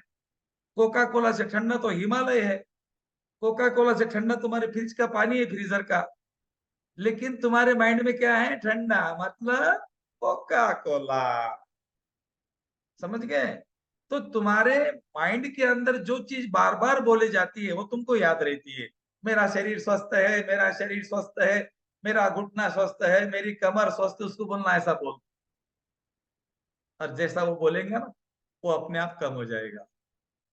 क्योंकि उसके ब्रेन में एक मैसेज चला जाएगा, अरे इसका घुटना स्वस्थ हो गया, अरे इसकी कमर अच्छी हो गई। अभी तक क्या आदत है मालूम है लोगों की? अगर कमर में थोड़ा दुख रहा है ना, ज्यादा करके दीदियों की, हमारी जो बहनें है ना, हाँ, अरे कैसी हो विमल? कुछ नहीं यार, कल से है ना कमर बहुत दुखती है। अच्छा डॉक्टर के पास गई नहीं क्या? हाँ गई थी। उन्होंने गोलियां दे दी, कुछ ये मसाज करने के लिए बोला, और बोला कि एक्सरे निकालना पड़ता है, एमआरआई करना पड़ता है। तुम्हारी नस दब गई, तुम्हारी डिस्क स्लिप हो गई। अच्छा। फिर बिमला के बाद में कमला आ गई। कमला को भी वही। फिर गीता को भी वही, सीता को भी वही। जितनी भी मुलाकातें दिन भर हो रही है, सबको एक ही बातें जा रही है, मेरी तो कमर दुखती है, मेरी तो कमर दुखती है। और माइंड में मैसेज जा रहा है कि इसकी कमर दुखती है, जिस तरह से कि नींबू खाया मैंने। और उसका ब्रेन क्या करता है? कमर दुखती है क्या? हाँ ये ले ले। कमर दुखती है क्या? हाँ ये ले ले। उसकी कमर जिंदगी भर नहीं बैठती। You create. मैंने क्या बोला? तुम बीमारियों को बुलाते हो, आ जाओ। तुम बोलो मुझे कुछ नहीं हुआ, तुम्हें कुछ नहीं होगा। मैंने क्या बोला? मैं आपको चाय को पीना तो दूर, छू भी नहीं सकते, ऐसा मंत्र दूंगा। तुम कुछ भी कर सकते हो भाई। तुम्हें कोई बोलने वाला चाहिए, और अभी तक कोई बोलने वाला मिला ही नहीं। अभी तक तो वही बोलने वाले मिले, बेटा बिल्ली ने रास्ता काट दिया, 15 कदम पीछे जाना। बेटा अमावस का दिन है, आज का दिन अशुभ होता है, अच्छा काम नहीं करना। अमावस के दिन में कोई काम करते हैं क्या? एक बार जिंगलाला करो। अमावस का दिन अशुभ होता है, सबको मालूम है। अमावस का दिन अशुभ होता है, सबको मालूम नहीं क्या? हाँ। तो बताओ मुझे एक बार जिंगलाला करके। होता है।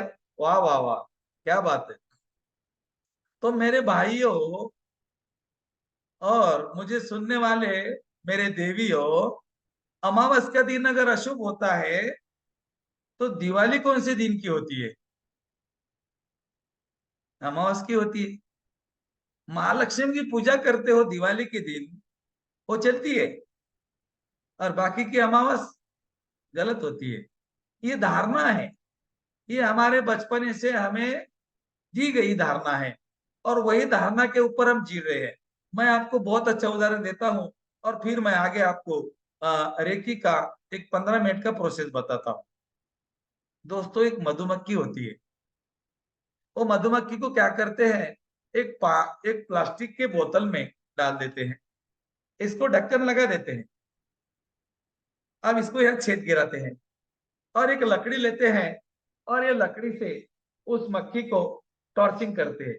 वो उड़ जाती है, ढक्कन को लगती गिर जाती है, ढक्कन को लगती गिर जाती है।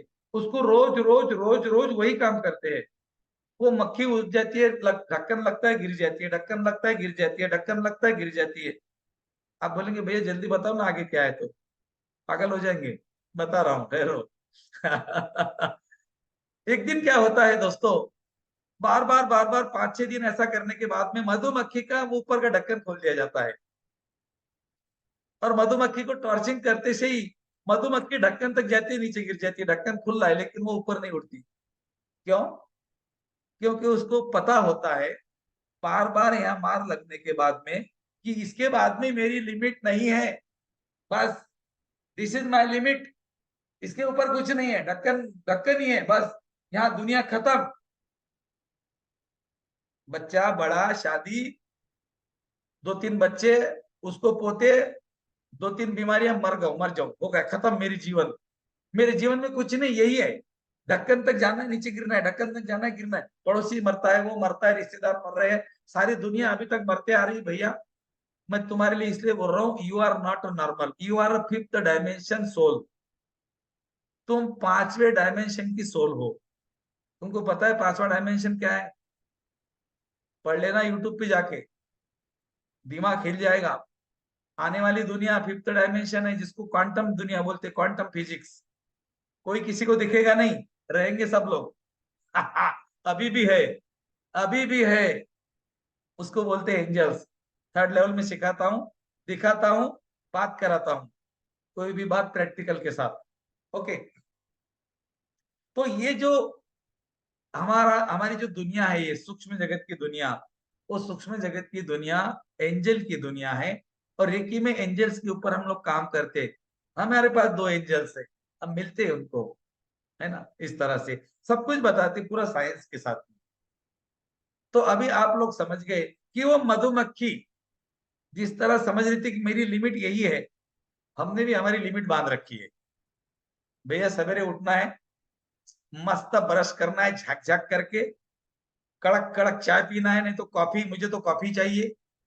हाँ, फिर ब्रेकफास्ट करना है। ब्रेकफास्ट करने के बाद में आलू बोंडे, कचौरी, समोसा पेट भर के खाना है।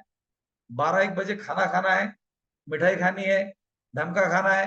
रात को मस्त, कोई एक्सरसाइज करने की जरूरत नहीं है, वैसे टीवी देखते देखते सो जाना है। 40 साल के बाद में 2-3 बीमारियां आएंगी, फिर हॉस्पिटल में जाएंगे, 10 सवेरे 4 गोली, दोपहर में 5 गोली, रात में 4 गोली लेंगे। लेकिन अभी हम बॉडी के नियम को नहीं समझेंगे। हर ताले को प्यारे, नियम की चाबी लगती है, खुलते हैं ये सारे ताले, मेरे अनुभव कहते हैं। शरीर के भी नियम है, गरीब बने रहने के नियम है, अमीर बनने के नियम है, स्वस्थ रहने के नियम है, बीमार पड़ने के नियम है, दुखी रहने के नियम है, और आनंदित रहने के नियम है। तुमने जो ताले को चाबी लगाई, वो ताला खुल जाएगा। और ऐसी बहुत सारी चाबियां तुम्हें मिल जाएंगी, तो सारे ताले खुल जाएंगे। तो स्वस्थ, आनंद, सुख, शांति, समृद्धि, धन, पैसा, परिवार बाहर नहीं है, तुम क्रिएट कर सकते हो, बस तुम्हें आना चाहिए। Okay, thank you. तो मधुमक्खी की कहानी समझ में आ गई? मधुमक्खी बोलती है यही मेरा जीवन है। तो आपका जीवन ये नहीं है, आपको बहुत कुछ करना है, आपको चुना है रेकी ने। अब आपको आगे बढ़ना है। मक्खी जिस तरह से वो ढक्कन तक उड़ रही थी, तुम्हें ऊपर उड़ना है, अनाज चक्र तक, मणिपुर चक्र तक। ज्यादा से ज्यादा अनाज के मणिपुर के बीच में तक लोग जीते हैं। भाई कुछ लोग तो मणि मूलाधार चक्र में मर जाते हैं। देखो, रोटी कपड़ा मकान, मूलाधार चक्र। काफी लोग है ना, रोटी कपड़ा मकान, बस हो गया। हमारे गंगा में घोड़े नहा लिए बोलते इसको। रोटी कपड़ा मकान, रहने को घर है, कपड़े को पहनने को, खाने को पेट भरे, हो गया काम। कुछ कुछ लोग होते नहीं नहीं, इसके साथ में आकांक्षाएं, धारणाएं, वासनाएं। हाँ, वो है सैक्रल चक्र, 14 साल के बाद में एक्टिवेट होता है। शरीर में हार्मोन्स आते हैं। बस, खाने पीने को घर है, बीबी है, बच्चे है, मस्त बढ़िया जीवन चल रहा है। कुछ लोग होते हैं मणिपुर चक्र तक जाते हैं। मणिपुर चक्र का मतलब है क्रिएटिविटी। मुझे बिजनेस बढ़ाना है, मुझे ये करना है, मुझे वो करना है, मुझे दुनिया को रेकी सिखानी है। वो क्रिएटिविटी वाले लोग, क्रिएटिविटी मणिपुर चक्र तक आ गए। अनाज चक्र तक कोई नहीं जाता, जो पूरे खत्म। कुंडलिनी ऊर्जा यही मर जाती है, नीचे जाती है। रोटी कपड़ा मकान, आशा आकांक्षाएं, धारणाएं, वासनाएं, शॉप, बिजनेस, ढमका ढमका जॉब, बढ़िया, हो गया। बस, आने वाला जीवन भी ऐसे ही, उसके आने वाला बाद का जीवन भी ऐसे ही। आगे कह जाएगा, आगे कब जाएगा? और आगे जाने का मतलब है आध्यात्मिक सफर। आध्यात्मिक सफर। आपको मालूम है आपके 2 जन्म होते हैं, किस किस को मालूम है? रेकी में आपका एक जन्म होता है, मालूम है? अरे वाह, क्या बात है। आपके 2 जन्म होते हैं। एक जन्म होता है शारीरिक, दूसरा जन्म होता है आध्यात्मिक। कैसे होता है? कैसे होता है? ओशो को पढ़ते हो? ओशो ने उस ऊर्जा का नाम दिया है ओजस। ओजस की ऊर्जा जहां पर भी जाती है, एक जीव का निर्माण करती है। दोस्तों, ये जब ऊर्ध्वगामी हो जाती है, मेरी बात को थोड़ा समझ लेना, ये जब ऊर्ध्वगामी हो जाती है, तो अनाज चक्र पर एक जीव का निर्माण होता है और वही तुम्हारा आध्यात्मिक जीवन है। वो तुम्हारा आध्यात्मिक जीवन जब शुरू होता है तो हम तुम्हारा बर्थडे मनाते हैं। रेकी के चौथी लेवल के क्लास में master course, reiki master course में आप लोगों का बर्थडे मनाते हैं क्योंकि वो आपका जन्मदिन होता है। उसके बाद में आपका जीवन शुरू होता है सही मायने में। अभी तक तो ऐसे ही जी रहे थे लोगों को देख देख के, फिर आप अपने मजे में जीते हो। 3 घंटे सोने के बाद में 8 घंटे की नींद कंप्लीट करने की कला सीखते हो। जीवन भर दिन भर हंसते हुए मुस्कुराते हुए रहने की कला सीखते हो। अरे अपने शरीर के साथ बात करने की कला सीखते हो। My intestine, my heart, my lungs, how are you? Okay, fine, क्या बात, बहुत अच्छे। और मेरे घुटने कैसे चल रहा है? मेरे पाँव, मेरा ब्रेन, मेरा माइंड, मेरी बुद्धि, मेरी आंखें तेज, मेरे बाल, आ और मेरा शरीर, शरीर के साथ बोलने की कला। कभी सोचा आपने? नहीं सोचा। शरीर के साथ आपका शरीर सुनता है। अरे भाई दीवार आपकी सुनती है, आपकी हर चीज सुनती है, आपको पता है, और वही ऊर्जा तुम क्रिएट करते हो। अब मैं अगली अगली बार बताऊंगा कि आपको कौन कौन सुनता है। तब तक आप एक काम कर लेना। 2 कांच के बर्नी लेना, 2 कांच के जार लेना, उसमें चावल लगाना, ढक्कन लगा देना, वही चावल इसमें डालना, वही चावल दूसरे में डालना, एक कमरे में डालना, एक दूसरा कमरे में डालना, एक के ऊपर चिट्ठी लगाना, I love you, thank you, तुम बहुत अच्छे हो। दूसरे जार के ऊपर लिखना, तुम गंदे हो, सड़े हुए हो, बदबूदार हो। और उसके साथ में 7 दिन रोज जाना और वही बोलना जो लिखा हुआ है। 8वें दिन ढक्कन खोलना, जिसके ऊपर लिखा लिखा हुआ है तुम बदबूदार हो, गंदे हो, उसमें से खुशबू नहीं बदबू आएंगी। और जिसको आपने बोला तुम अच्छे हो, I love you, thank you, वो चावल बहुत बढ़िया रहेंगे और दूसरे जार में के चावल सड़ जाएंगे। दोस्तों आपके शब्दों से चावल सड़ सकते हैं, तो आपके जो आप बोलते हो क्या उसका शरीर पे असर नहीं पड़ता होगा आपके? पड़ता है। तो इसीलिए खुद के साथ बात करो। सवेरे उठने के बाद में आंखें बंद करके बोलो, हे ईश्वर तुम्हारा बहुत बहुत धन्यवाद आज का अच्छा दिन देने के लिए। हाँ मैं मेरे शरीर की बहुत ध्यान रखूंगा, मैं मेरे शरीर से प्रेम करता हूँ, मैं बहुत धनवान बन रहा हूँ, मैं बुद्धिमान हूँ, मैं सबसे अलग हूँ, मैं ईश्वर की संतान हूँ, मेरे ईश्वर मेरे साथ हमेशा रहते हैं, मैं बहुत अमीर बन रहा हूँ, मेरे पास चारों तरफ से पैसा आ रहा है, अब मेरा परिवार स्वस्थ है, आनंद है, सुखी है, समृद्ध है। बोलते जाओ जो चाहिए। सवेरे सवेरे जो बोलते हो वही होता है, बिकॉज आपके माइंड में वो मैसेज चला जाता है और उसके बाद में आपका ब्रेन वही क्रिएट करता है। ओके, जिसको बोलते हैं the science of subconscious mind. अगर आपको इसके बारे में और ज्यादा जानकारी चाहिए तो हमारा यूट्यूब चैनल है विश्व रेकी अभियान, उसको आप सर्च कीजिए और हो सके तो सब्सक्राइब करके रखे। और जो वीडियो आप देखते हो उसको लोगों को भेजे। एक व्यक्ति अगर मुझे समझो आज 180 लोग सुन रहे हैं, 170 लोग सुन रहे हैं, आपने अगर 170 लोगों को वीडियो भेजा तो कितने परिवार अच्छे हो जाएंगे। दोस्तों जो वीडियो आप देखते हो उसको शेयर करने के लिए नहीं भूलना, वो भेज देना। हो सकता है किसी के अंदर का एक आधा आत्मा, एक आधी सोल तड़प रही होंगी रेकी सीखने के लिए, और आपका वीडियो जाते से ही वो जुड़ जाएंगी, रेकी सीखेंगी। यही तो मेरी गुरु दक्षिणा है दोस्तों। मैं आज आपको दीक्षा देने वाला हूँ, आपका शक्तिपात करने वाला हूँ, तो मैं आपसे क्या मांगूंगा? मैं आपको यही मांग सकता हूँ कि इस विद्या को जितना फैला सकते हो उतना फैला दे, ज्यादा से ज्यादा लोगों को जोड़े। आप रेकी सिखाए, आप सिखा सकते हो तो आप सिखाए, नहीं तो हमारे ग्रुप के साथ जोड़े। विश्व रेकी अभियान चैनल को सब्सक्राइब करे, एक एक वीडियो को पूरा देखे, लोगों को भेजे, अवेयरनेस लेकर आ जाए। मैं चाहता हूं 170 लोग अगर दिल से काम करते हैं तो कल तक हमारे ग्रुप में 4000 सब्सक्राइबर होना कोई बड़ी बात नहीं।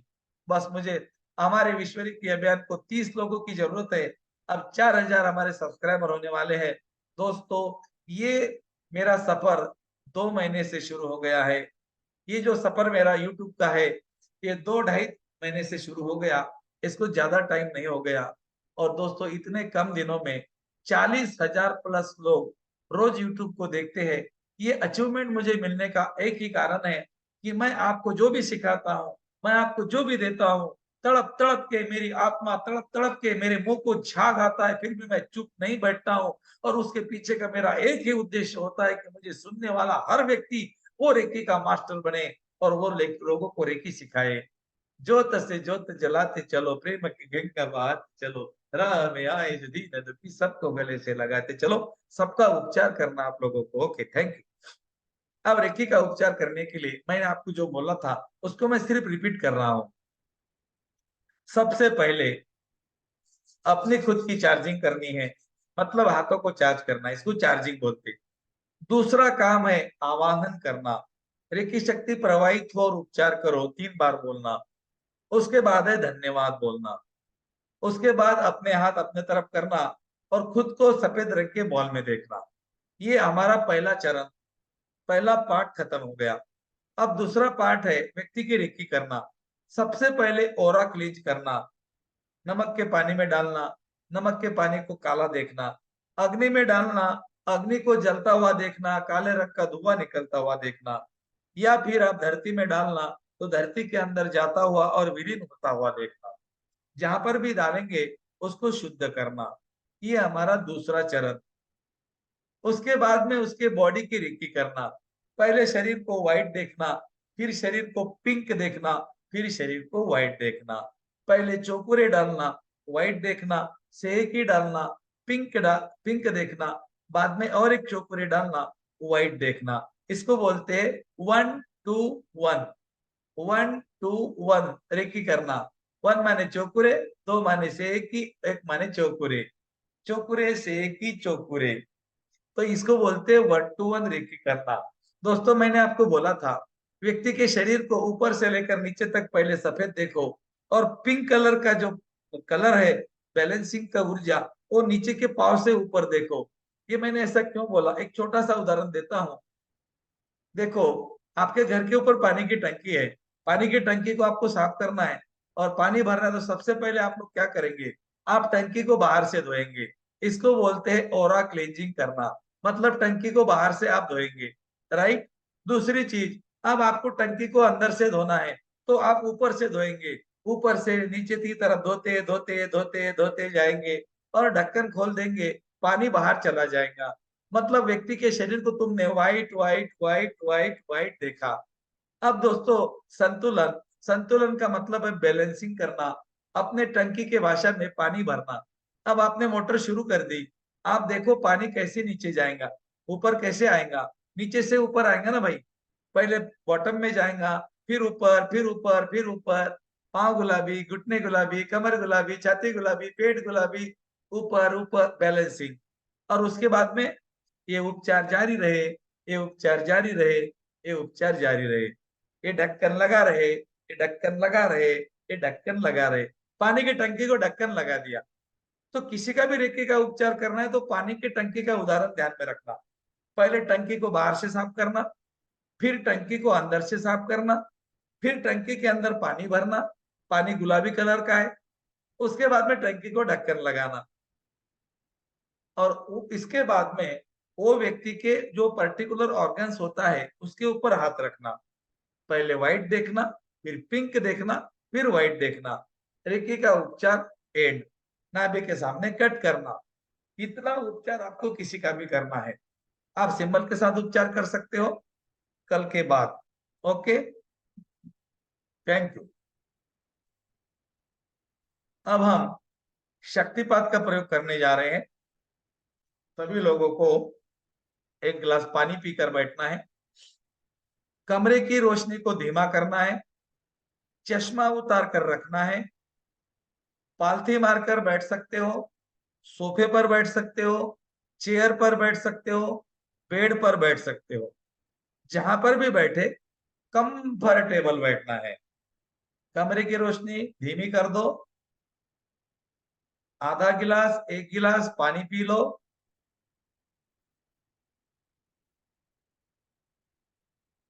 और आंखें बंद करके दोनों हेडफोन लगाकर बैठ जाओ। समर्पित हो जाओ रेकी के प्रति, रेकी विद्या के प्रति।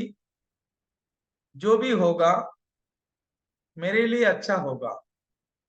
अगर मेरे ईश्वर ने मुझे चुना है तो मेरे पास दिव्य ऊर्जाएं आएगी, जो मेरे हाथों से निकलेगी, मेरा, मेरे परिवार का और पूरे मानव जाति का कल्याण करेगी, उपचार करेगी। अब आंखों को बंद कर दीजिए।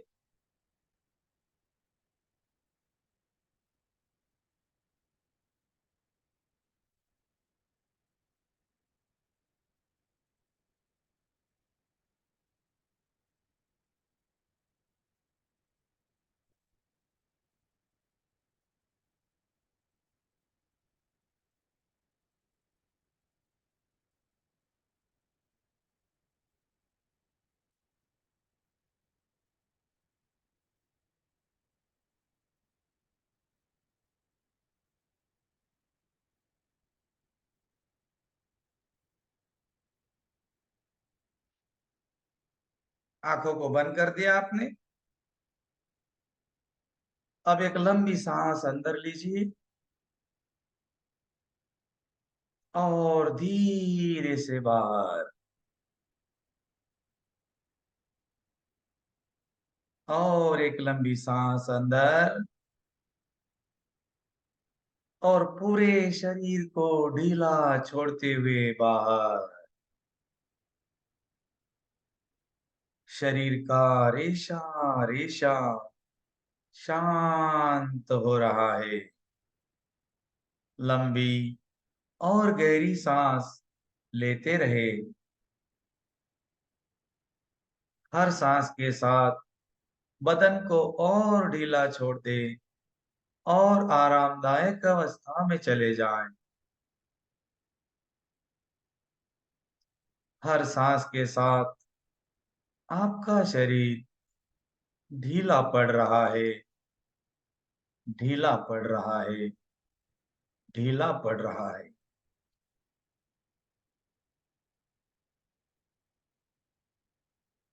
शरीर को और ढीला छोड़ दे, और ढीला, और ढीला, और ढीला। अब मेरे साथ ओमकार का उच्चारण करें। लंबी सांस अंदर ओमकार के लिए। ओ।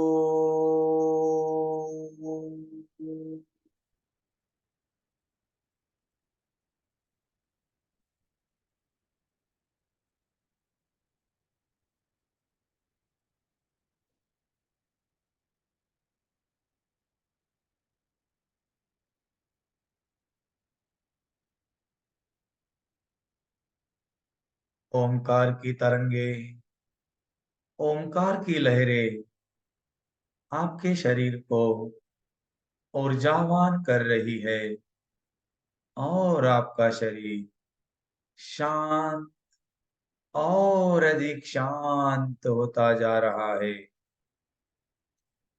शरीर ढीला पड़ रहा है।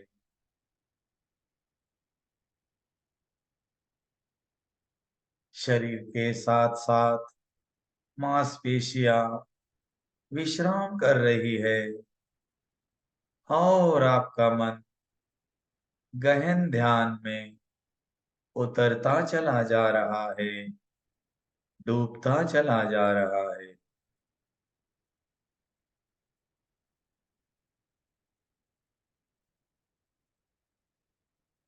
शरीर को ढीला छोड़ दे, और ढीला, और ढीला।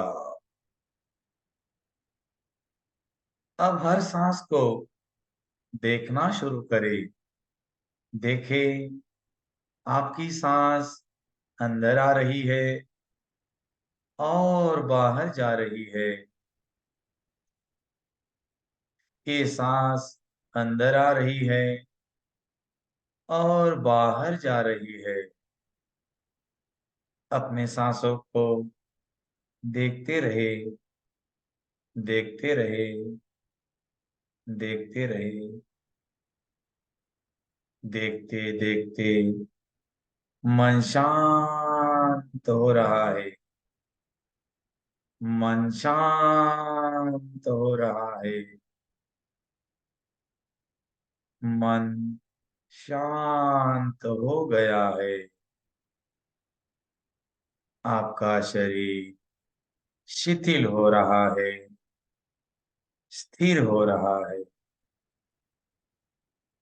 एक पुतले के जैसा, एक पुतले के जैसा बैठा हुआ है। आपका शरीर स्थिर हो रहा है। अब मैं 5 से 1 तक गिनती करूंगा। आपका शरीर स्थिर हो जाएगा, ढीला पड़ जाएगा। 5, शिथिल, शिथिल, शिथिल। 4, शांत, शांत, शांत। 3, रिलैक्स, रिलैक्स, रिलैक्स। 2, और अधिक शांत, और अधिक शिथिल, और अधिक रिलैक्स। और 1, 1, 0। आपके शरीर की मांसपेशियां शांत हो चुकी है। अब कल्पना करें, आकाश की तरफ से एक सफेद रंग का प्रकाश आपके सहस्रार चक्र की तरफ आ रहा है, आ चुका है, शरीर में जा रहा है। धीरे धीरे आपका शरीर शिथिल हो रहा है। ये प्रकाश आपके चेहरे के ऊपर, अंदर से, बाहर से फैल रहा है। गर्दन तक का शरीर शिथिल हो चुका है। दोनों कंधे रिलैक्स, शांत और शिथिल। गर्दन रिलैक्स, रिलैक्स। दोनों हाथों की बाहें, कोहनियां, दोनों हाथ, कलाइयां और उंगलियां रिलैक्स, रिलैक्स, शिथिल, शिथिल। छाती, पीठ का हिस्सा, पेट, नीचे की पीठ, कमर और दोनों पांव पूरी तरह से शांत हो गए हैं। आपके दोनों हाथ ढीले पड़ चुके हैं, और ढीले, और ढीले।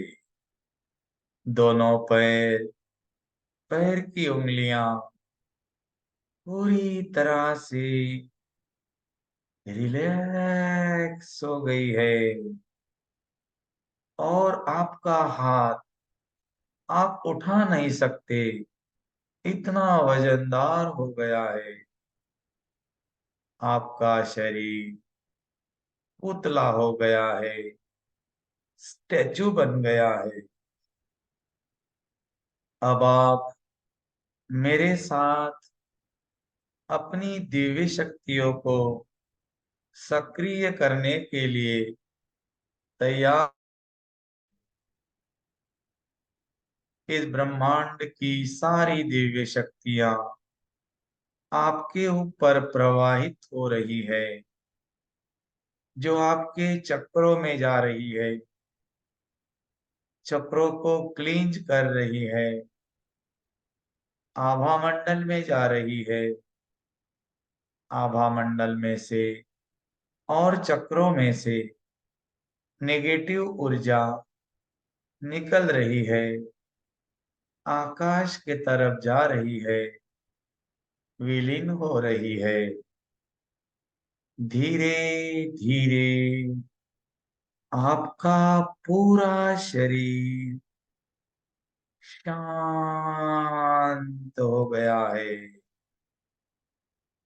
शरीर को और ढीला छोड़ दे और आरामदायक अवस्था में चले जाए। शरीर खुजली करेगा, आपको नहीं करनी है। और 5 मिनट डटे रहना है मेरे साथ, बने रहना है ब्रह्मांड के साथ, बिल्कुल रिलैक्स, शांत। अब आप दिव्य शक्तियों से परिपूर्ण हो चुके हैं। आपके हाथों के चक्र खुल रहे हैं अपना उपचार करने के लिए, दूसरों का उपचार करने के लिए। आपके पास कुंडलिनी ऊर्जा सक्रिय हो रही है उत्थान करने के लिए। आपके आभा मंडल में सफेद कलर का प्रकाश चारों तरफ फैल रहा है। आप सफेद रंग के बॉल के बीच में हो। ये आपका आभा मंडल है। ये बहुत शक्तिशाली है। अब आप ओमकार की ध्वनि के साथ एक हो जाए। हम आपका शक्तिपात कर रहे हैं। ये महसूस आप कर सकते हैं कि आपके शरीर के पीछे किसी ने स्पर्श किया और एक ऊर्जा ऊपर की तरफ आकर ऊर्ध्वगामी हो रही है, प्रस्थान कर रही है। जितना शांत सोचेंगे, शरीर को, मन को शांत होने देना है। शांत, शांत, शांत।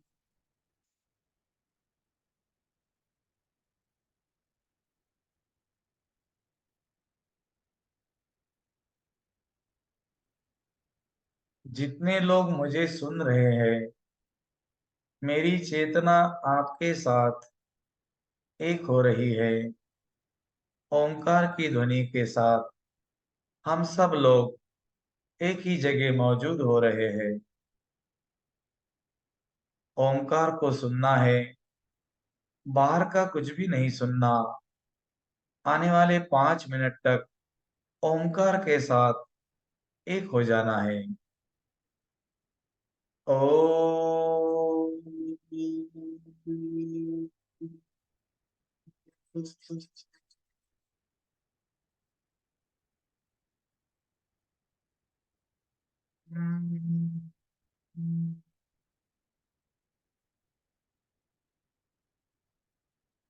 ओ।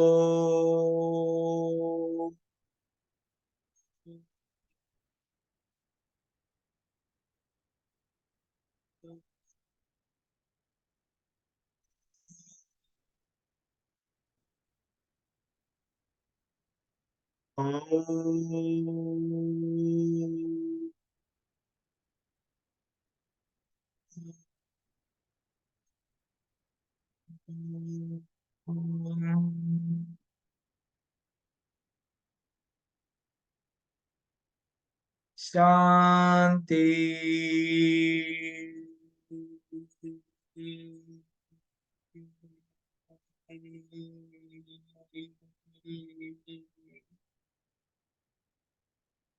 ओ।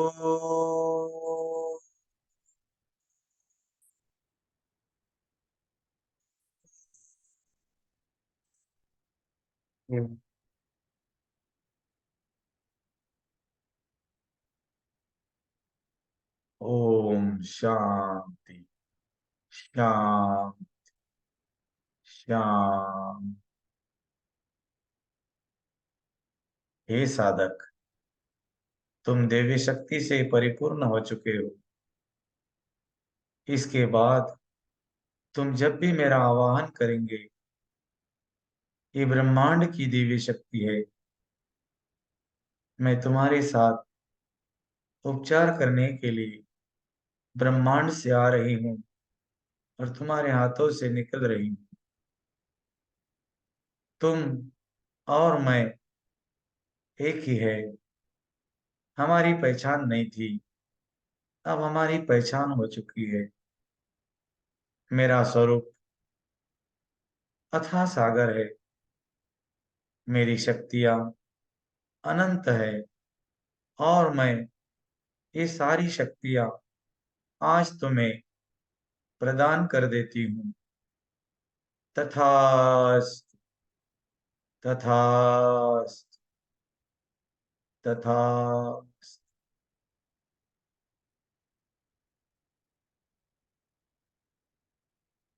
ओ,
अब हम ध्यान से बाहर आए।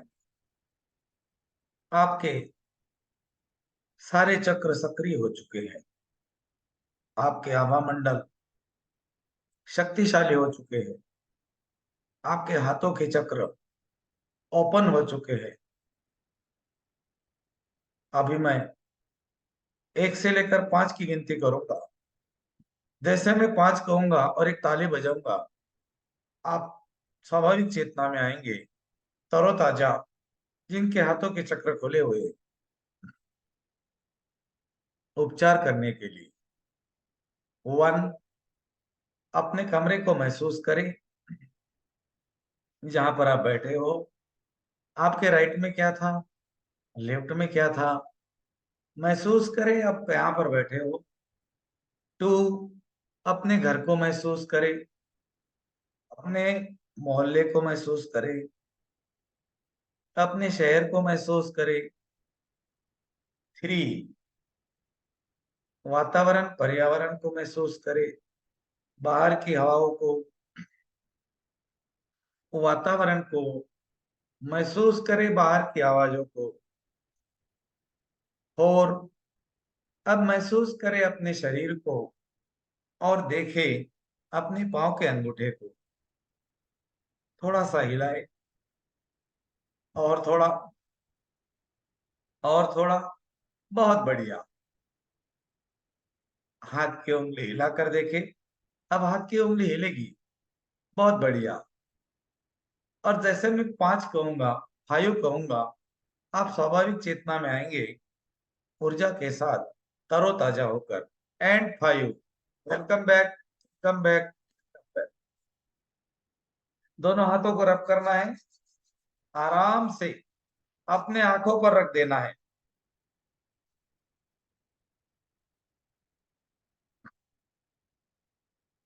और आराम से अपनी आंखों को खोल देना है। बहुत अच्छे।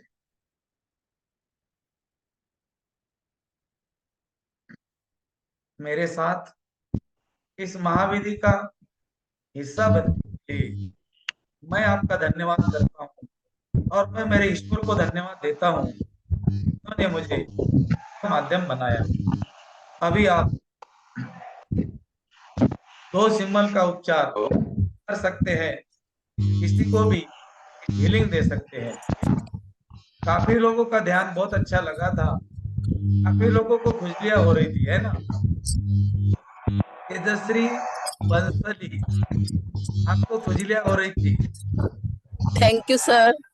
हाँ, धन्यवाद सर मेरे हाथ पूरे भारी हो गए थे। Thank you sir. हाथ भारी हो गए थे? बहुत भारी हो गए थे सर। Thank you sir. और थैंक लघु यू का सर। ऊर्जा ऊर्जा ग्रैटिट्यूड महसूस हो सर। रही थी। ऊर्जा उंगली भी नहीं उठा सकते, उंगली भी नहीं हिला नहीं सकते, सर, इतनी भारी हो जाती। नहीं नहीं सर, नहीं हिल थैंक रही यू थी सर। एकदम। मुझे पसीना आया था। Thank you sir. ओके, पसीना धन्यवाद, आया था। Thank you, thank you, thank you.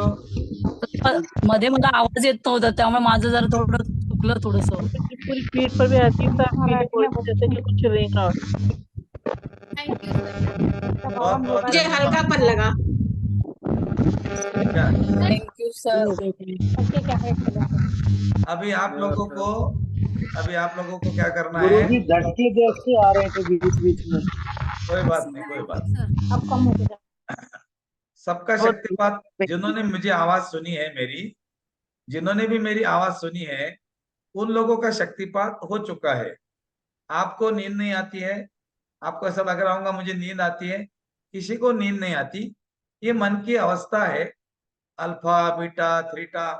और आपको हम थोड़ा ध्यान की अवस्था में लेकर गए, आपका शरीर छूट गया, आपकी उंगली नहीं हिल रही, मतलब आपका कंट्रोल निकल गया, आपके हाथ बहुत लोहे के जैसे भारी हो गए, शरीर भारी हो गया, हिल नहीं रहा, डुल नहीं रहा। कुछ कुछ लोगों को खुजली हो रही, कोई कोई लोग ऐसे ऐसे हाथ कर रहे, कोई ऐसे कर रहे, मैं देख रहा था, एक तो वीडियो चालू था उनका। कोई बात नहीं, आप इसमें इस वीडियो को कल लगाकर आप कर सकते हो, शक्तिपात और ले सकते हो।